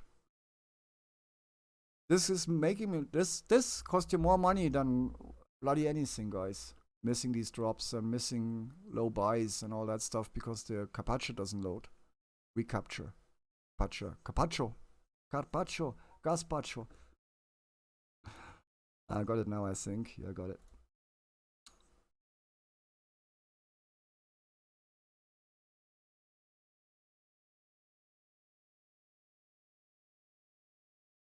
I'm gonna buy this as well.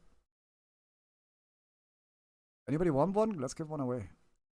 I don't know what this is, but you can have one. Can we give one away? Do that. And then I want to play a computer game, please. Please. Let me play a game, please. No, it's all good, guys. It's what we do, right? Please. Pretty, please. Okay. I just bought them because they were the low mints, and these ones, they're already 50% more expensive. I don't know what we're buying here, so let's check this out. Blah blah. This collection is whitelisted. Anonymous promo NFT. So we bought the promo. Okay, that's cool.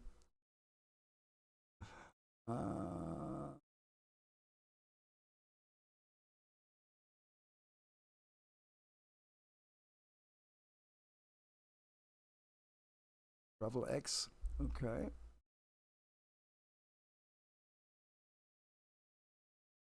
And you put that in chat. Right.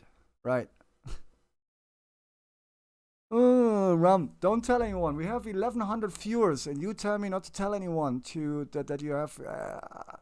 Obviously, there's a bypass because all the bots are beating me to the pack drops. Yesterday, there was another drop. It was sold out in 2 seconds. 2 seconds, 4,000 NFTs. How fast are these people? And I saw an account, he had 3 of it in there. 3 in one account. That must have been a bot. I can't push through one transaction, and that person manages to grab 3 in like a split second. Definitely a bot. Yeah, and he didn't have any other NFTs in that account either, so there's that as well. Don't what? I run my own server, you redirect to it, it bypasses. Yeah, you know what? I'm actually wanted to do, and I forgot to do that today. I was gonna move away from the cloud wallet. Because, yeah, I don't like cloud wallets anyway. I'm not comfortable with having my money on the cloud. To the scatter wallet, and I don't think the scatter wallet would that bring up the same 2-factor authentication. No, what do you mean nobody's watching? It's 8,326 people, man. No, it's 818. It says right there, viewers 818 plus. Look below the stream, man. 818 plus. Dude. 818 viewers.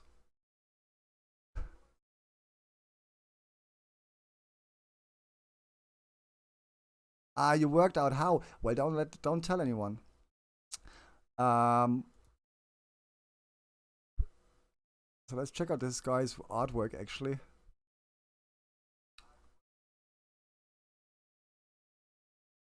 Interesting. That's not much. There we go. Rings of the world, safe cities. He's sketching, nice.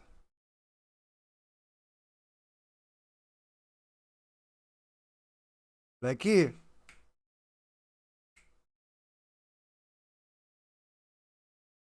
You can lick your pussy on your own blanket, not on my couch.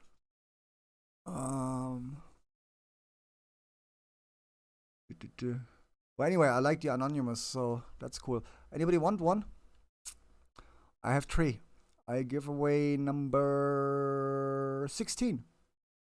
First one to put his wax address in chat is gonna get it.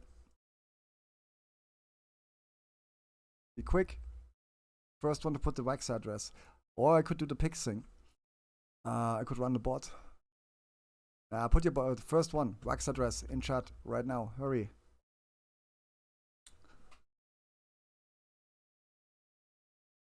I got some stupid bacon today as well. I don't even know what to do with the bacon.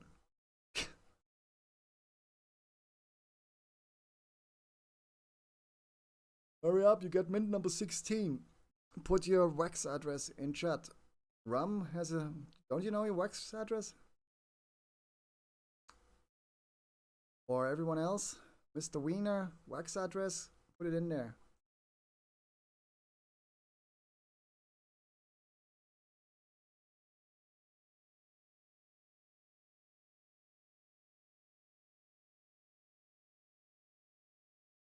I'll wait. Not doing anything until I get a wax address there. Wax on, wax off. And let's see what we dropped, what we did here. Let's see what we're actually getting for mining this.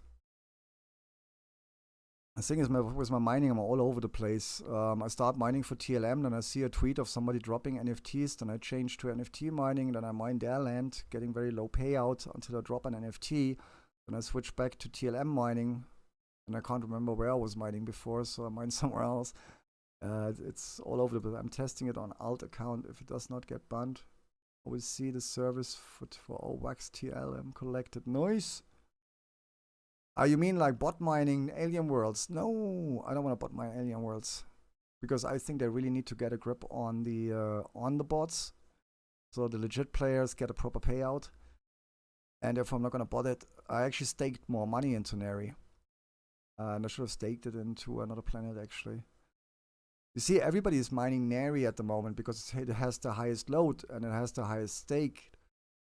And my thinking is, if you mine the second planet, if you look at the stats, you know which one that is. And there's less miners, your turnaround should be bigger, right? Because everybody seems to just pay attention to one number. 00248. Well, you better drop me something. You better drop me an NFT there. What? For that I had to wait? Oh my god, that's like terrible.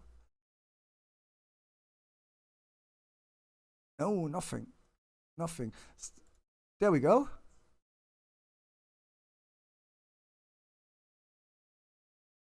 First come.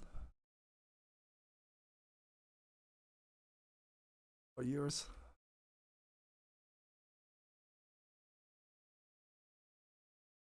Yeah, that's okay. That's okay.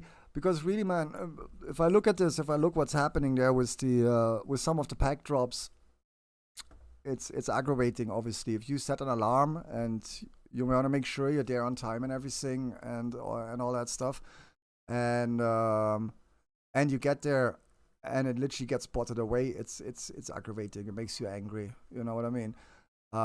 Because you planned for it, you scheduled it, you're there for the drop, and it just gets snatched like this, and you know there's no way that went legit. That's just, yeah. I'd use something, one-click confirmation, because that's what it is. Any wallet thing, MetaMask.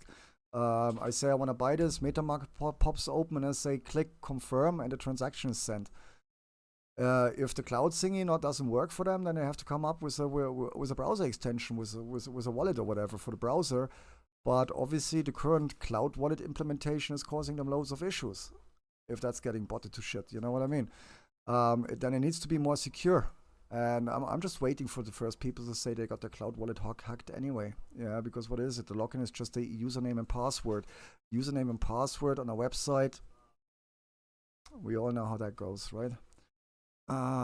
So cloud wallets, eventually we're gonna have some drama there on Twitter and everywhere, or the crypto news where a bunch of people lost a bunch of money on the cloud wallet, I'm sure. So it's sent. Enjoy, bro. And I think I'm gonna switch over now to well, first over there we didn't get anything, so that's garbage. I'm gonna switch this. That's so bad. For that land, maybe if I would have mined for NFT, maybe my luck would have been better. Blackie, geh mal auf deinen Platz jetzt. Bad couch, blah blah blah. You know what I mean?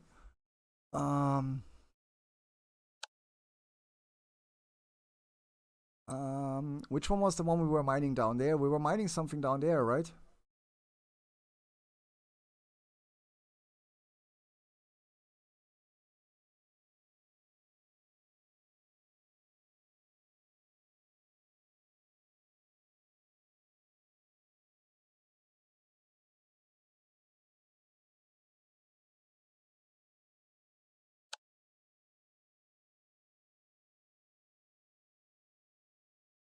Gehst jetzt auf deinen Platz. Lecky. I'm done. Seriously. She's getting into her heat phase, so she's gonna be bleeding all over the way, all over the place, and she can do that on her blanket. Not on my couch. We were down here somewhere, man.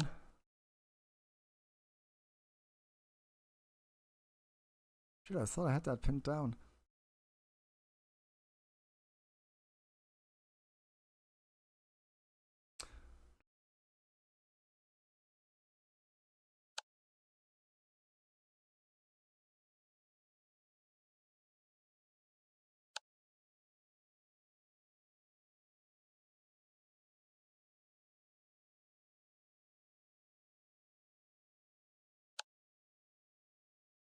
Oh, come on, I was there somewhere. 3.5 multiplayer, yeah, right.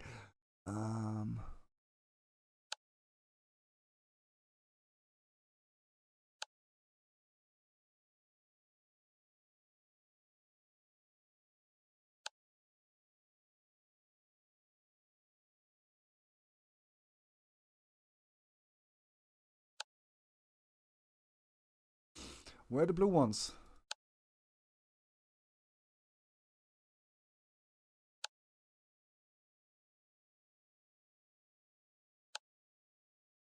Huh, interesting.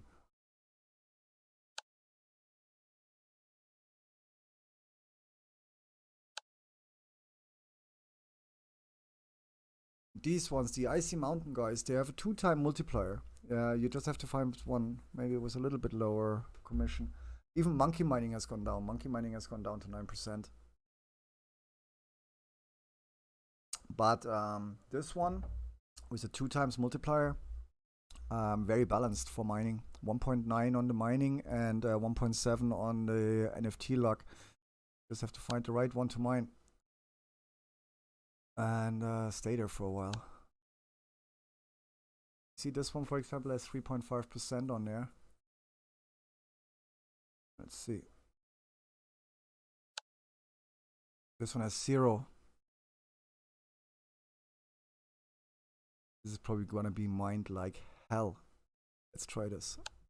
Let's see what I get here. 0% commission. There's probably 100 miners sitting on this. Where can you check the land again? How many people mined there? I forgot. I had a table for that. You can see how many people mined that land recently. So you know if you're actually competing against 100 people every 10 minutes. Where was that?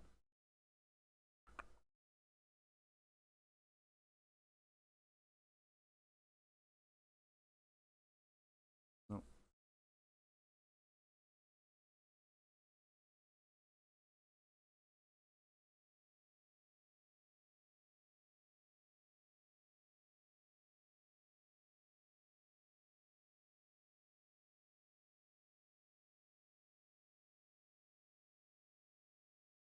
Just the fill rate.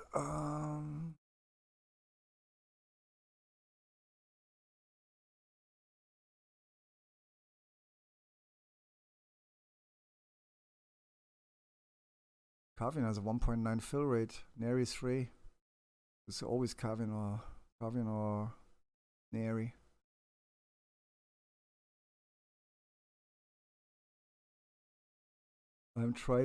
I'm tired of searching for taxis, buses, cars. Yeah, especially if they're not on the picture. I agree. And also, yeah, it's just so time consuming, man. You know what I mean?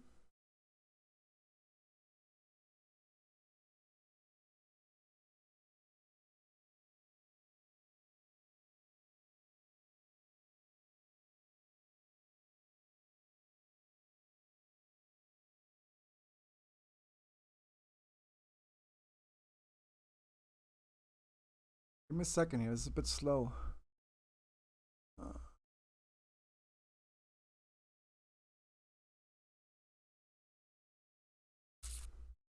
There we go. So what you do here basically will be you get the well, where did you get that from? Icy Mountain Squares, Neri 1719, 17.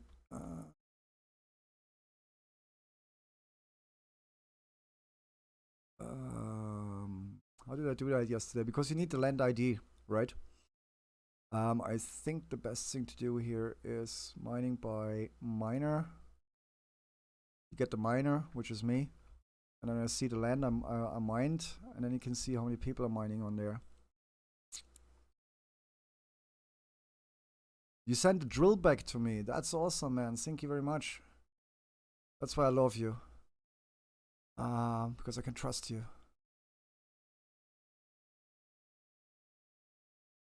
There we go. So let's see.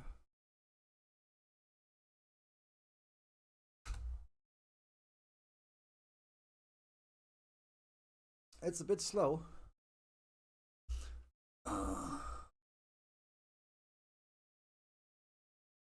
That's me, you see? So in 6 hours I got 0.72. That's barely worth it. That's the Lancer mined. So you can see where monkey mining, the commission they took. You see how much I got out of that. So this one down here from monkey mining Mountains of Neri out there, I got 0.46. And I think I was still set up actually for NFT mining. I forgot to switch. Yo, Dragon Dust, welcome back. So what we want to do now actually is we want to find the land I'm on right now and see how many people are mining on there. This one. But I was sure there was a way to get the ID.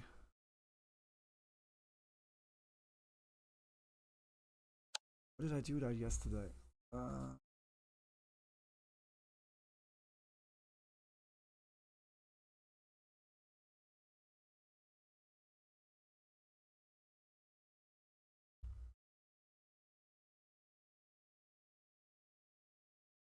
That's by miners, right?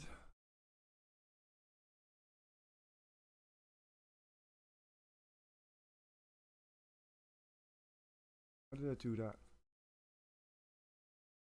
Well, the idea here is, guys, obviously to find a land where you're not competing against a lot of other miners per hour, because that's counterproductive no matter what the drop rate is. And if you find one, actually Ram brought up that idea for me to look more into that. He said that on Discord to me. He's mining somewhere now where the commission is higher instead of lower commission, because yeah, people mine all the land with 1 or 0% commission, obviously.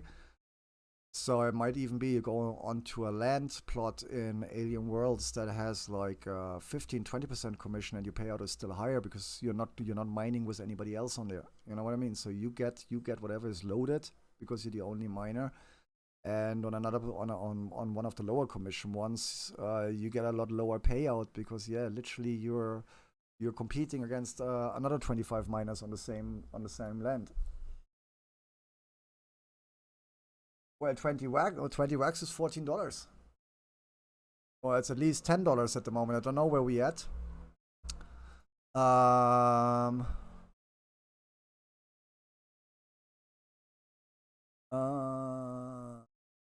on.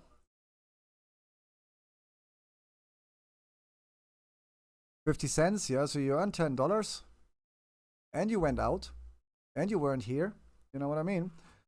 And it's not like it's the only thing you do, because this is a very passive game, right, guys? Well, I mean, with your cooldown or whatever, somewhere between 30 minutes and an hour and a half. If you get $10 for that by the end of the day, or you made $10 by the end of the day, that's $10. If you have more screens, you have it just over there, or you have it on your laptop, or even on your phone or whatever. I don't know if it works on the phone. Does it work on the phone? Easy money. Anyway, we said we want to do NFT mining on this one as well, so I'm going to change this for this.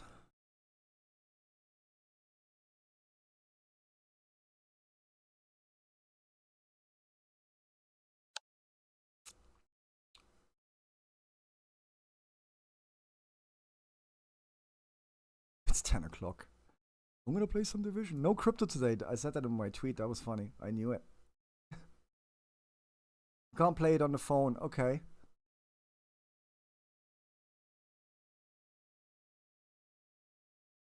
Yeah, it has to be proving, but I have to get to it, obviously, Ram.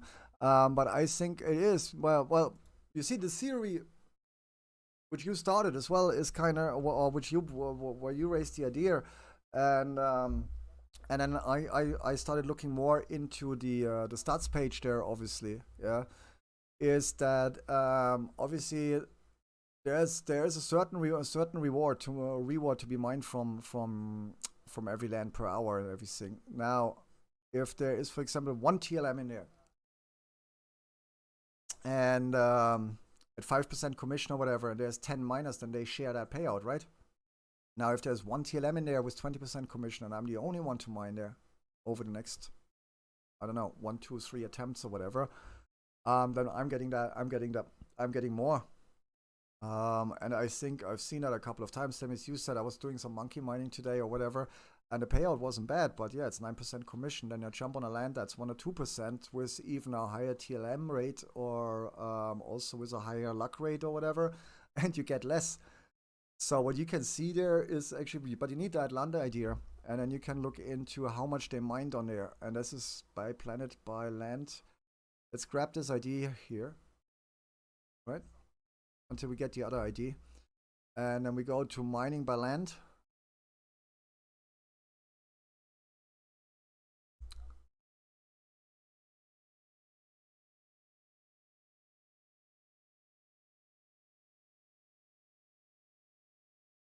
And then you can see how many miners were on there. This website is just super slow for me for some reason.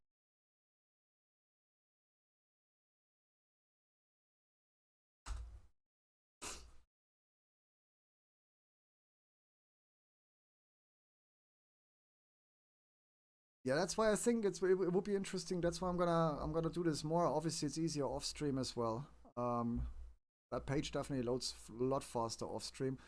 586. So here's the land idea. This one should have had 413 mines in the last hour. Is that right? That's interesting.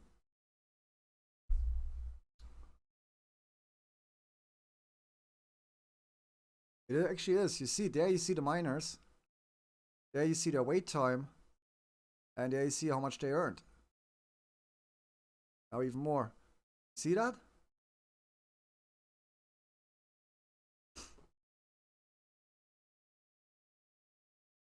Now we have to find a parcel that's obviously being mined less. I don't know how to get that ID right now, which kind of sucks.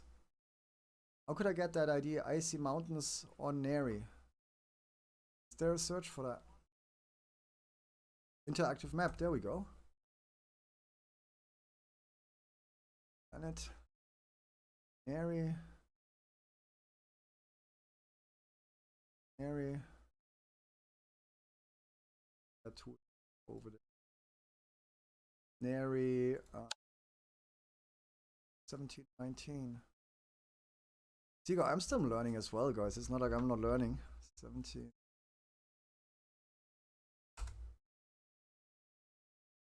1719 will be down here. Where? There it is, 1719. Now, can I get for that? Can I get the land ID for this? That's what we need, right? We need the land ID. Can I zoom out again? Hello? Let me zoom out. 1719. Where's the land ID?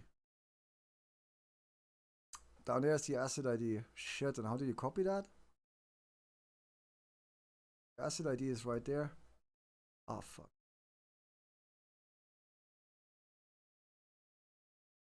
I love this stuff. I love this stuff. This is like completely messed up. So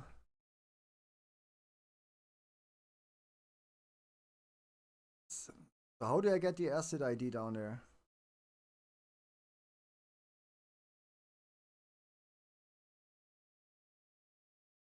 Let's check the console.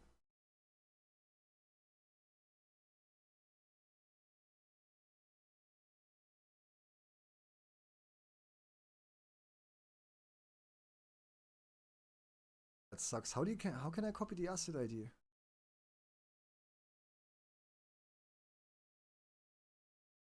Taking the whole map again. How can I inspect the pop-up? Or 2CWBA. Okay, let's do it that way. What? Oh, I hate that. What? 2CWBA. 2CWBA. Okay.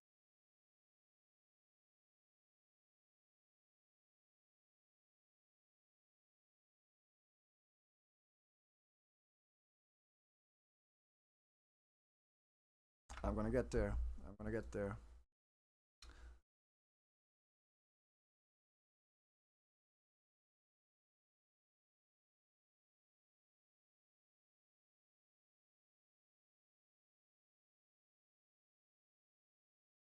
Yeah, sandy coastline is something I read on the internet a while ago, Ram, and where people were saying that sandy coastline apparently are the most balanced kind of land plots. I think I saw that on Telegram. What? What do you mean land? No? What? Just told me landowner. Oh, I don't get this, guys. What the heck?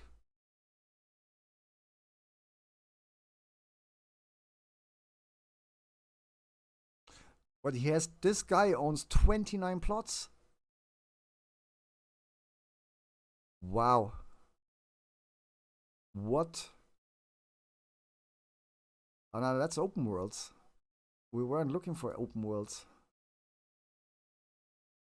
You see, that's what that was confuses me. This plot is owned by a completely different guy. 1719.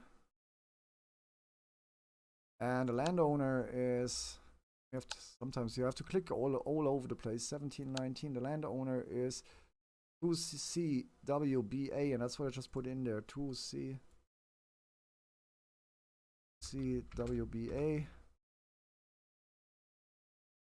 One.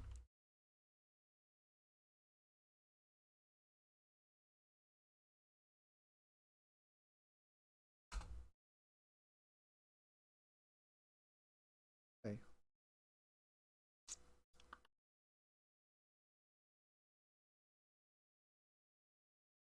There we go.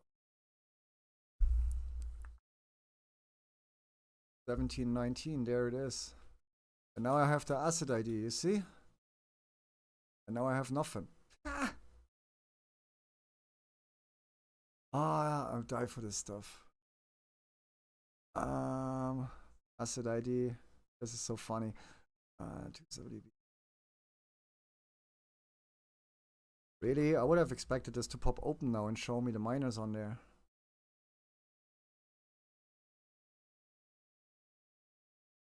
Yeah, that's what I was doing. That's what I was doing. It took me a minute to make that connection.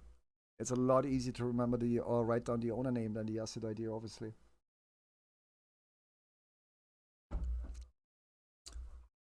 And then this is just slow. Now we go mining by land. Now we have the asset ID. Mining by land. Wow. Takes a minute.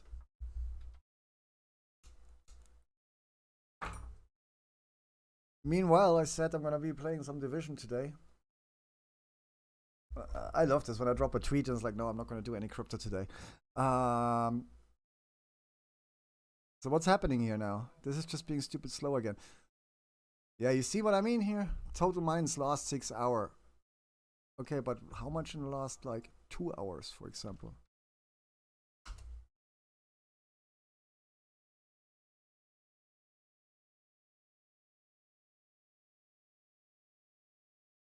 And that's not even giving me the correct land. You see that? I fucking love this. Want this?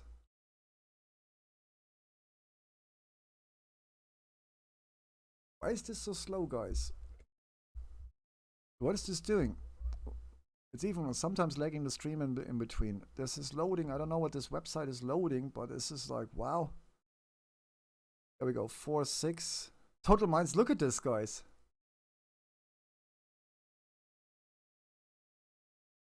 $8,635 miners on there. In the last 2 hours.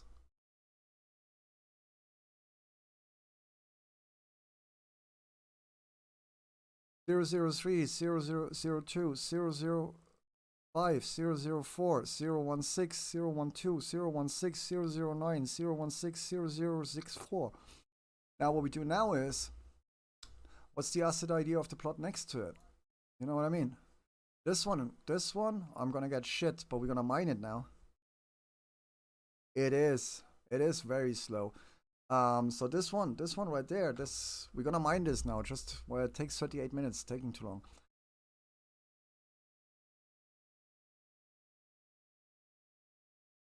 What I should do now is I should mine this at least 3-4 times. Get a log how much we make there. Then say no, let's mine somewhere else and go, for example, to 2119, which is 20% commission. 2119. If I could just grab that now. We could just search it by parcel. Planet 2119, you know?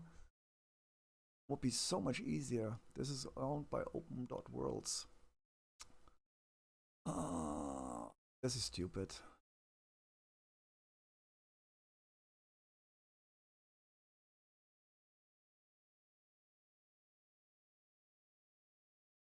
Yeah, no, that doesn't work over here.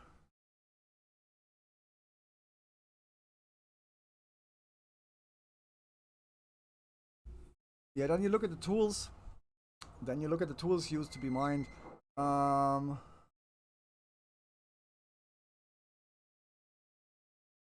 gonna open up 2 tabs so I don't have to reload the page. That's what I'm gonna do. I'm gonna open this one here with the mining and then the other one by land. We'll leave that open over there.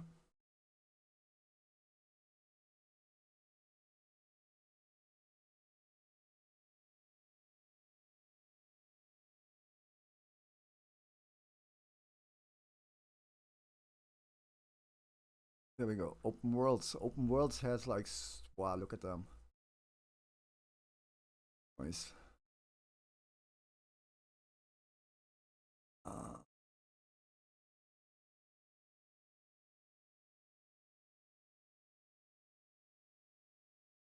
Yeah, mostly on Caviar now. Caviar, Margor, Maron. Oh, they only have a couple of Neri here.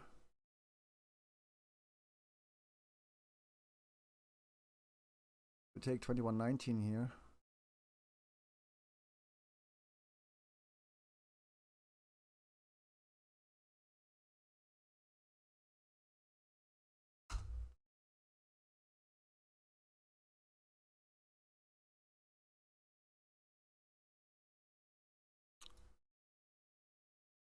Right. Well, you could probably write a tool for that to analyze the mining. You see? Look at this. Only 54 miners. 0.08, 0.17, 0.1, 0.22, 0.03, 0.02, 0.49, 0.12, 0.18, 0.08, definitely averaging, no matter what the tools. 0.9. I think we're gonna go over there. We're gonna try this. That's the funny thing because they taking proper commission. But look at this. There is like 54 miners versus the vast amount on the other plot. So I'm gonna try this and see how much we get there. But that's gonna take another little bit. And you have to bear in mind there's 2 things I can do here, Ram. I have another tool. The tool I have equipped right now. Right. I have 2 things equipped right now. I got 2 rare items equipped. One giving me the boost, obviously, of 20 TLMEs and 3 luck.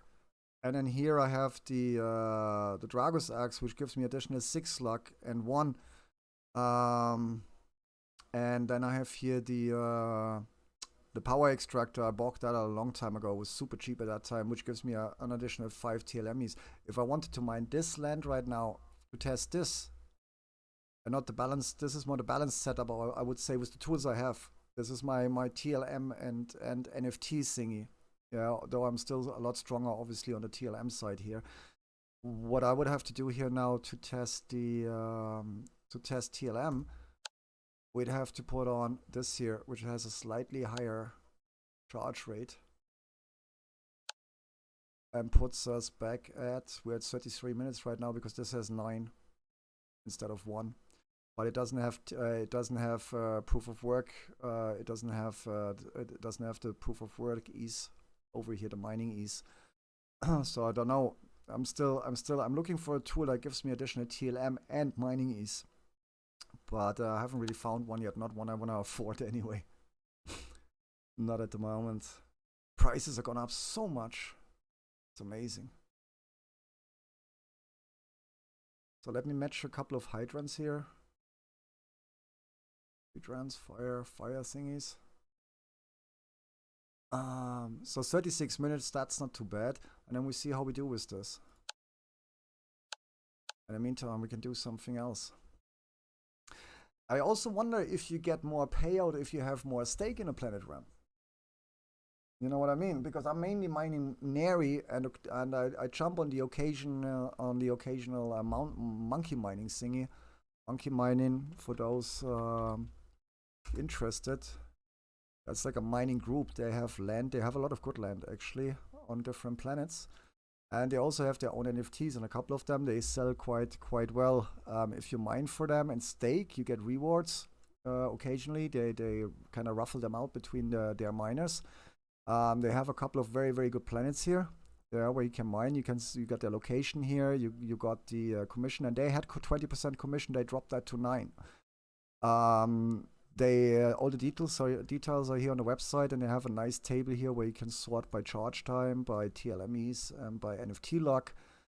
So you can kind of work out if you want to go balanced. Also the click frequency, the quick frequency kind of depends for you on the charge time. So if this, like say you have 5 minutes charge time on your tools, cooldown, with a multiplier of 5, obviously, your 5 minutes turn into what, 25 minutes, right? So you're clicking less often. And TLM and NFT luck is 2.5 and 2.5. That's rather high, yeah. But you probably want to have good gear, and so therefore the payout or the rewards are balanced. Then you have TLM over here. Basically here the TLM rate is 2.1, the NFT luck rate is 1.2. So if you find anything, most likely you get TLM. If you get lucky, you might drop an NFT, but then probably like, you know, an abundant one person, a shovel or something like this. Or if you get very lucky, who knows. Charge rate 2.5, so you always want to see charge rate versus payout versus NFT, and then you're going to click more often or less often, basically. And here you have the proof of work state. And proof of work is basically, that's maybe why Sandy Desert is so good. Proof of work is reduction in I don't know. But I want to get that up on my tools. And Sandy Desert over here, while the payout seems to be rather low actually. With 1.2 and 1.0 or 1 and 1.1, it is these planes are the only ones with a high POW reduction. So POW reduction. So I don't know. But apparently these are most suited for NFTs. So look into monkey mining as well. I'm gonna drop the link in chat. And I started off on monkey mining. I dropped a couple of their NFTs and all that stuff. So it's cool. And on top of that, yeah, mine the promotions of the art creators, guys. That's the ones I'm mining. Ken Bozak and all that stuff, or all these artists. Sorry, all that stuff. Very bad. If you get lucky, you drop an NFT from them, and you can sell just that NFT for $40-50, or you keep it, or you can stake it in our planet if you're lucky. I have 2 Ken Bozaks staked in our planet. I don't even know how much they're making. That's why I wanted to buy the Bozak drop yesterday. I knew they were gonna stake, and I missed it. Thanks for the recapture. And I was playing Division with Vizik as well. Where was it? Ken Bozak, where is he? These ones I dropped from mining, and they are staking for 80 TLM, guys. You know what I mean? So I could probably sell them on the market. I love this one in particular. The little wheat box. But if you mine them, you follow them on Discord or on Twitter or Telegram or whatever, and they drop NFTs on their land, grab that land. Worst case, you don't get money for it on the market, but you get a Ether for staking it on our planet.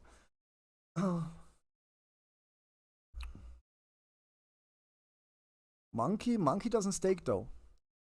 Ram, and congrats on reaching level 2. Monkey doesn't stake, bro. I watch Ken Bozak on Twitter as well. I get alerts when he tweets, and then I switch it off again because he tweets a lot. But Ken Bozak, for example, he dropped some nice NFTs. I got this one from Ken Bozak as well, which I listed for a ridiculous price on the market at the moment. I don't really want to sell it, so I just put it out there. Because he does everything around 420. Everything is 420, 420. So I figured if I do want to sell that, somebody has to pay me 420 for it. Which one was that? This one here, Drop That Fret. I love that one, the zombie. It's a beautiful NFT. And if somebody wants to give me $100 for that, which I dropped from mining in Alien Worlds, fair enough. If not, it's for 2020 basically. But if you look at this as well, Dingleberry's NFTs, they're actually quite some money. They're worth some money. I'm not gonna sell it for 100 or whatever. Yeah. But the Drop That Fret, it's not easy. It's not cheap. There's more listed now, but look at them. They're all around 250. I'm the most expensive. I'm not selling, and they're all lower mints, obviously. Well, most of them they're lower mints. Yeah. And this is probably not gonna sell. It's just out there. But if I really wanted to sell it for 200, I could probably get rid of it, and that's like $50-ish. You know what I mean? And that dropped on top of my TLM and everything else. Fair enough. Yeah, I know. Yeah, I know.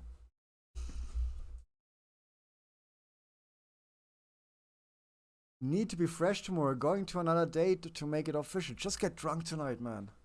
Yeah, just get drunk. Take a lot of drugs, and just take it as it comes tomorrow. And it goes there. It's like, what the fuck?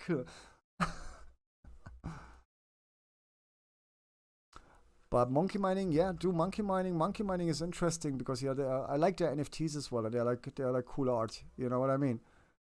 This is looking good across the board, actually, guys. What's BTC doing here? Hell yeah. Monkey mining is definitely cool. There is also other groups. I got a couple on Discord now. What was the other one? Did you send that to me? Alien Army World. Speak to Chris as well. Any2, he's mining a lot. Alien Army World seems to be a good one as well. And there's also like people posting wax drops in there and stuff like this, like artist drops. So you might be lucky and catch free NFTs and stuff. I actually just see their channel. There are free NFTs. I forgot to check that today. If you want, I sent you an invite to Alien Army World. Hang on, if you're not in there already. Anybody else who plays the game? Ram, I invite you. Prep, I don't know if you want to be in there, if you're watching at the moment. Doliner is not there. I don't know if he's playing. Chris might have invited me to that, but because I don't see Chris or any 2 aces in my invite list, so he might have invited me. But I just sent you an invite there, Ram. And if anybody else wants an invite, let me know. Dude, don't go. Just stay home and watch porn. You will have some more success this way. Life hack. Been doing that for the last year now. Like I said before in my stream, Ram, I'm very happy for you. You know it, man. I'm very happy for you. That's why I said why I said to you, tell us everything, tell us the story. We want to have pictures, man. Pictures, or it didn't happen. You know that. So, yeah, mugshots. Mugshots. What are we gonna do? I'm gonna go over here now. I'm tired of the crypto stuff now. I've been streaming for a while. How many people are we at the moment? 10 viewers, 4 hours. No. I'm considering restarting the stream for the gaming. I'll just switch the category. I think I'm just gonna switch the category. By the way, guys, if you wanna have that stat page for Alien Worlds we were just looking at, I'll give you that as well. Hang on. That's where you can pretty much do your own research with mining, with the land, with the payouts, with whatever landowners and everything else. And if you want to join a mining group, whichever that is, you can do your research there and see how much land you own, how much commission they're taking, how much payouts, how many miners, and all that stuff. And if you just want to solo mine, you can dig for some maybe find a gem somewhere, a hidden gem nobody's mining, and you're the only one on there, and the landowner is really nice to you as well, and you're just making loads of money or whatever. Who knows? Then share it on my Discord. Then we all start mining there. I would just give you a number, 27. 27? I thought the right answer was always 21. I'll give you a hashtag.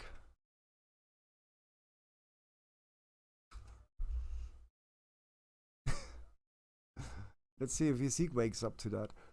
What I was gonna say, I'm gonna do my trophy stuff here. Retag the category in the game. Supply shock. Here we go. Manhunt is on.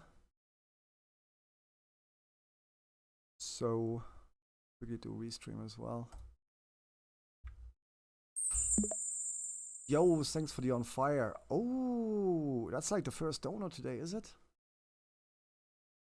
Cheers for that, bro.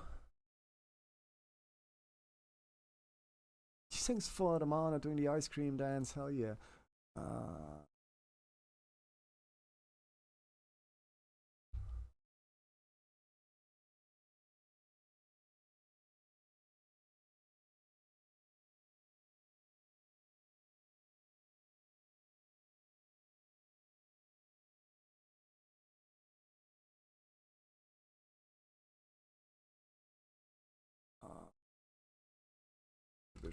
Oh, since it is actually, you know what, guys? I'm actually gonna do that.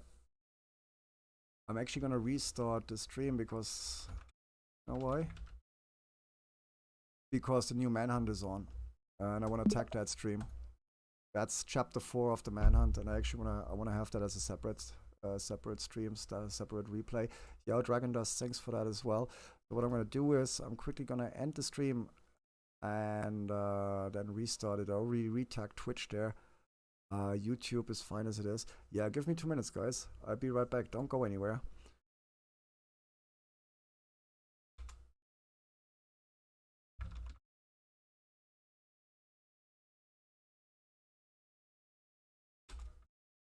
So we have the crypto and the Division Manhunt in 2 different streams. That works fine. Let me just switch off the auto hosting because that's what's gonna happen. They're gonna auto host, and then my stream can't come back. I had that last time. I was like, I'll be right back, and it took me 15 minutes because every time I tried to start my stream, the host would come up. Switch that off quickly. Remember to switch that back on later. Boom. Okay, guys, I'll be right back. Don't go anywhere, and then we jump into the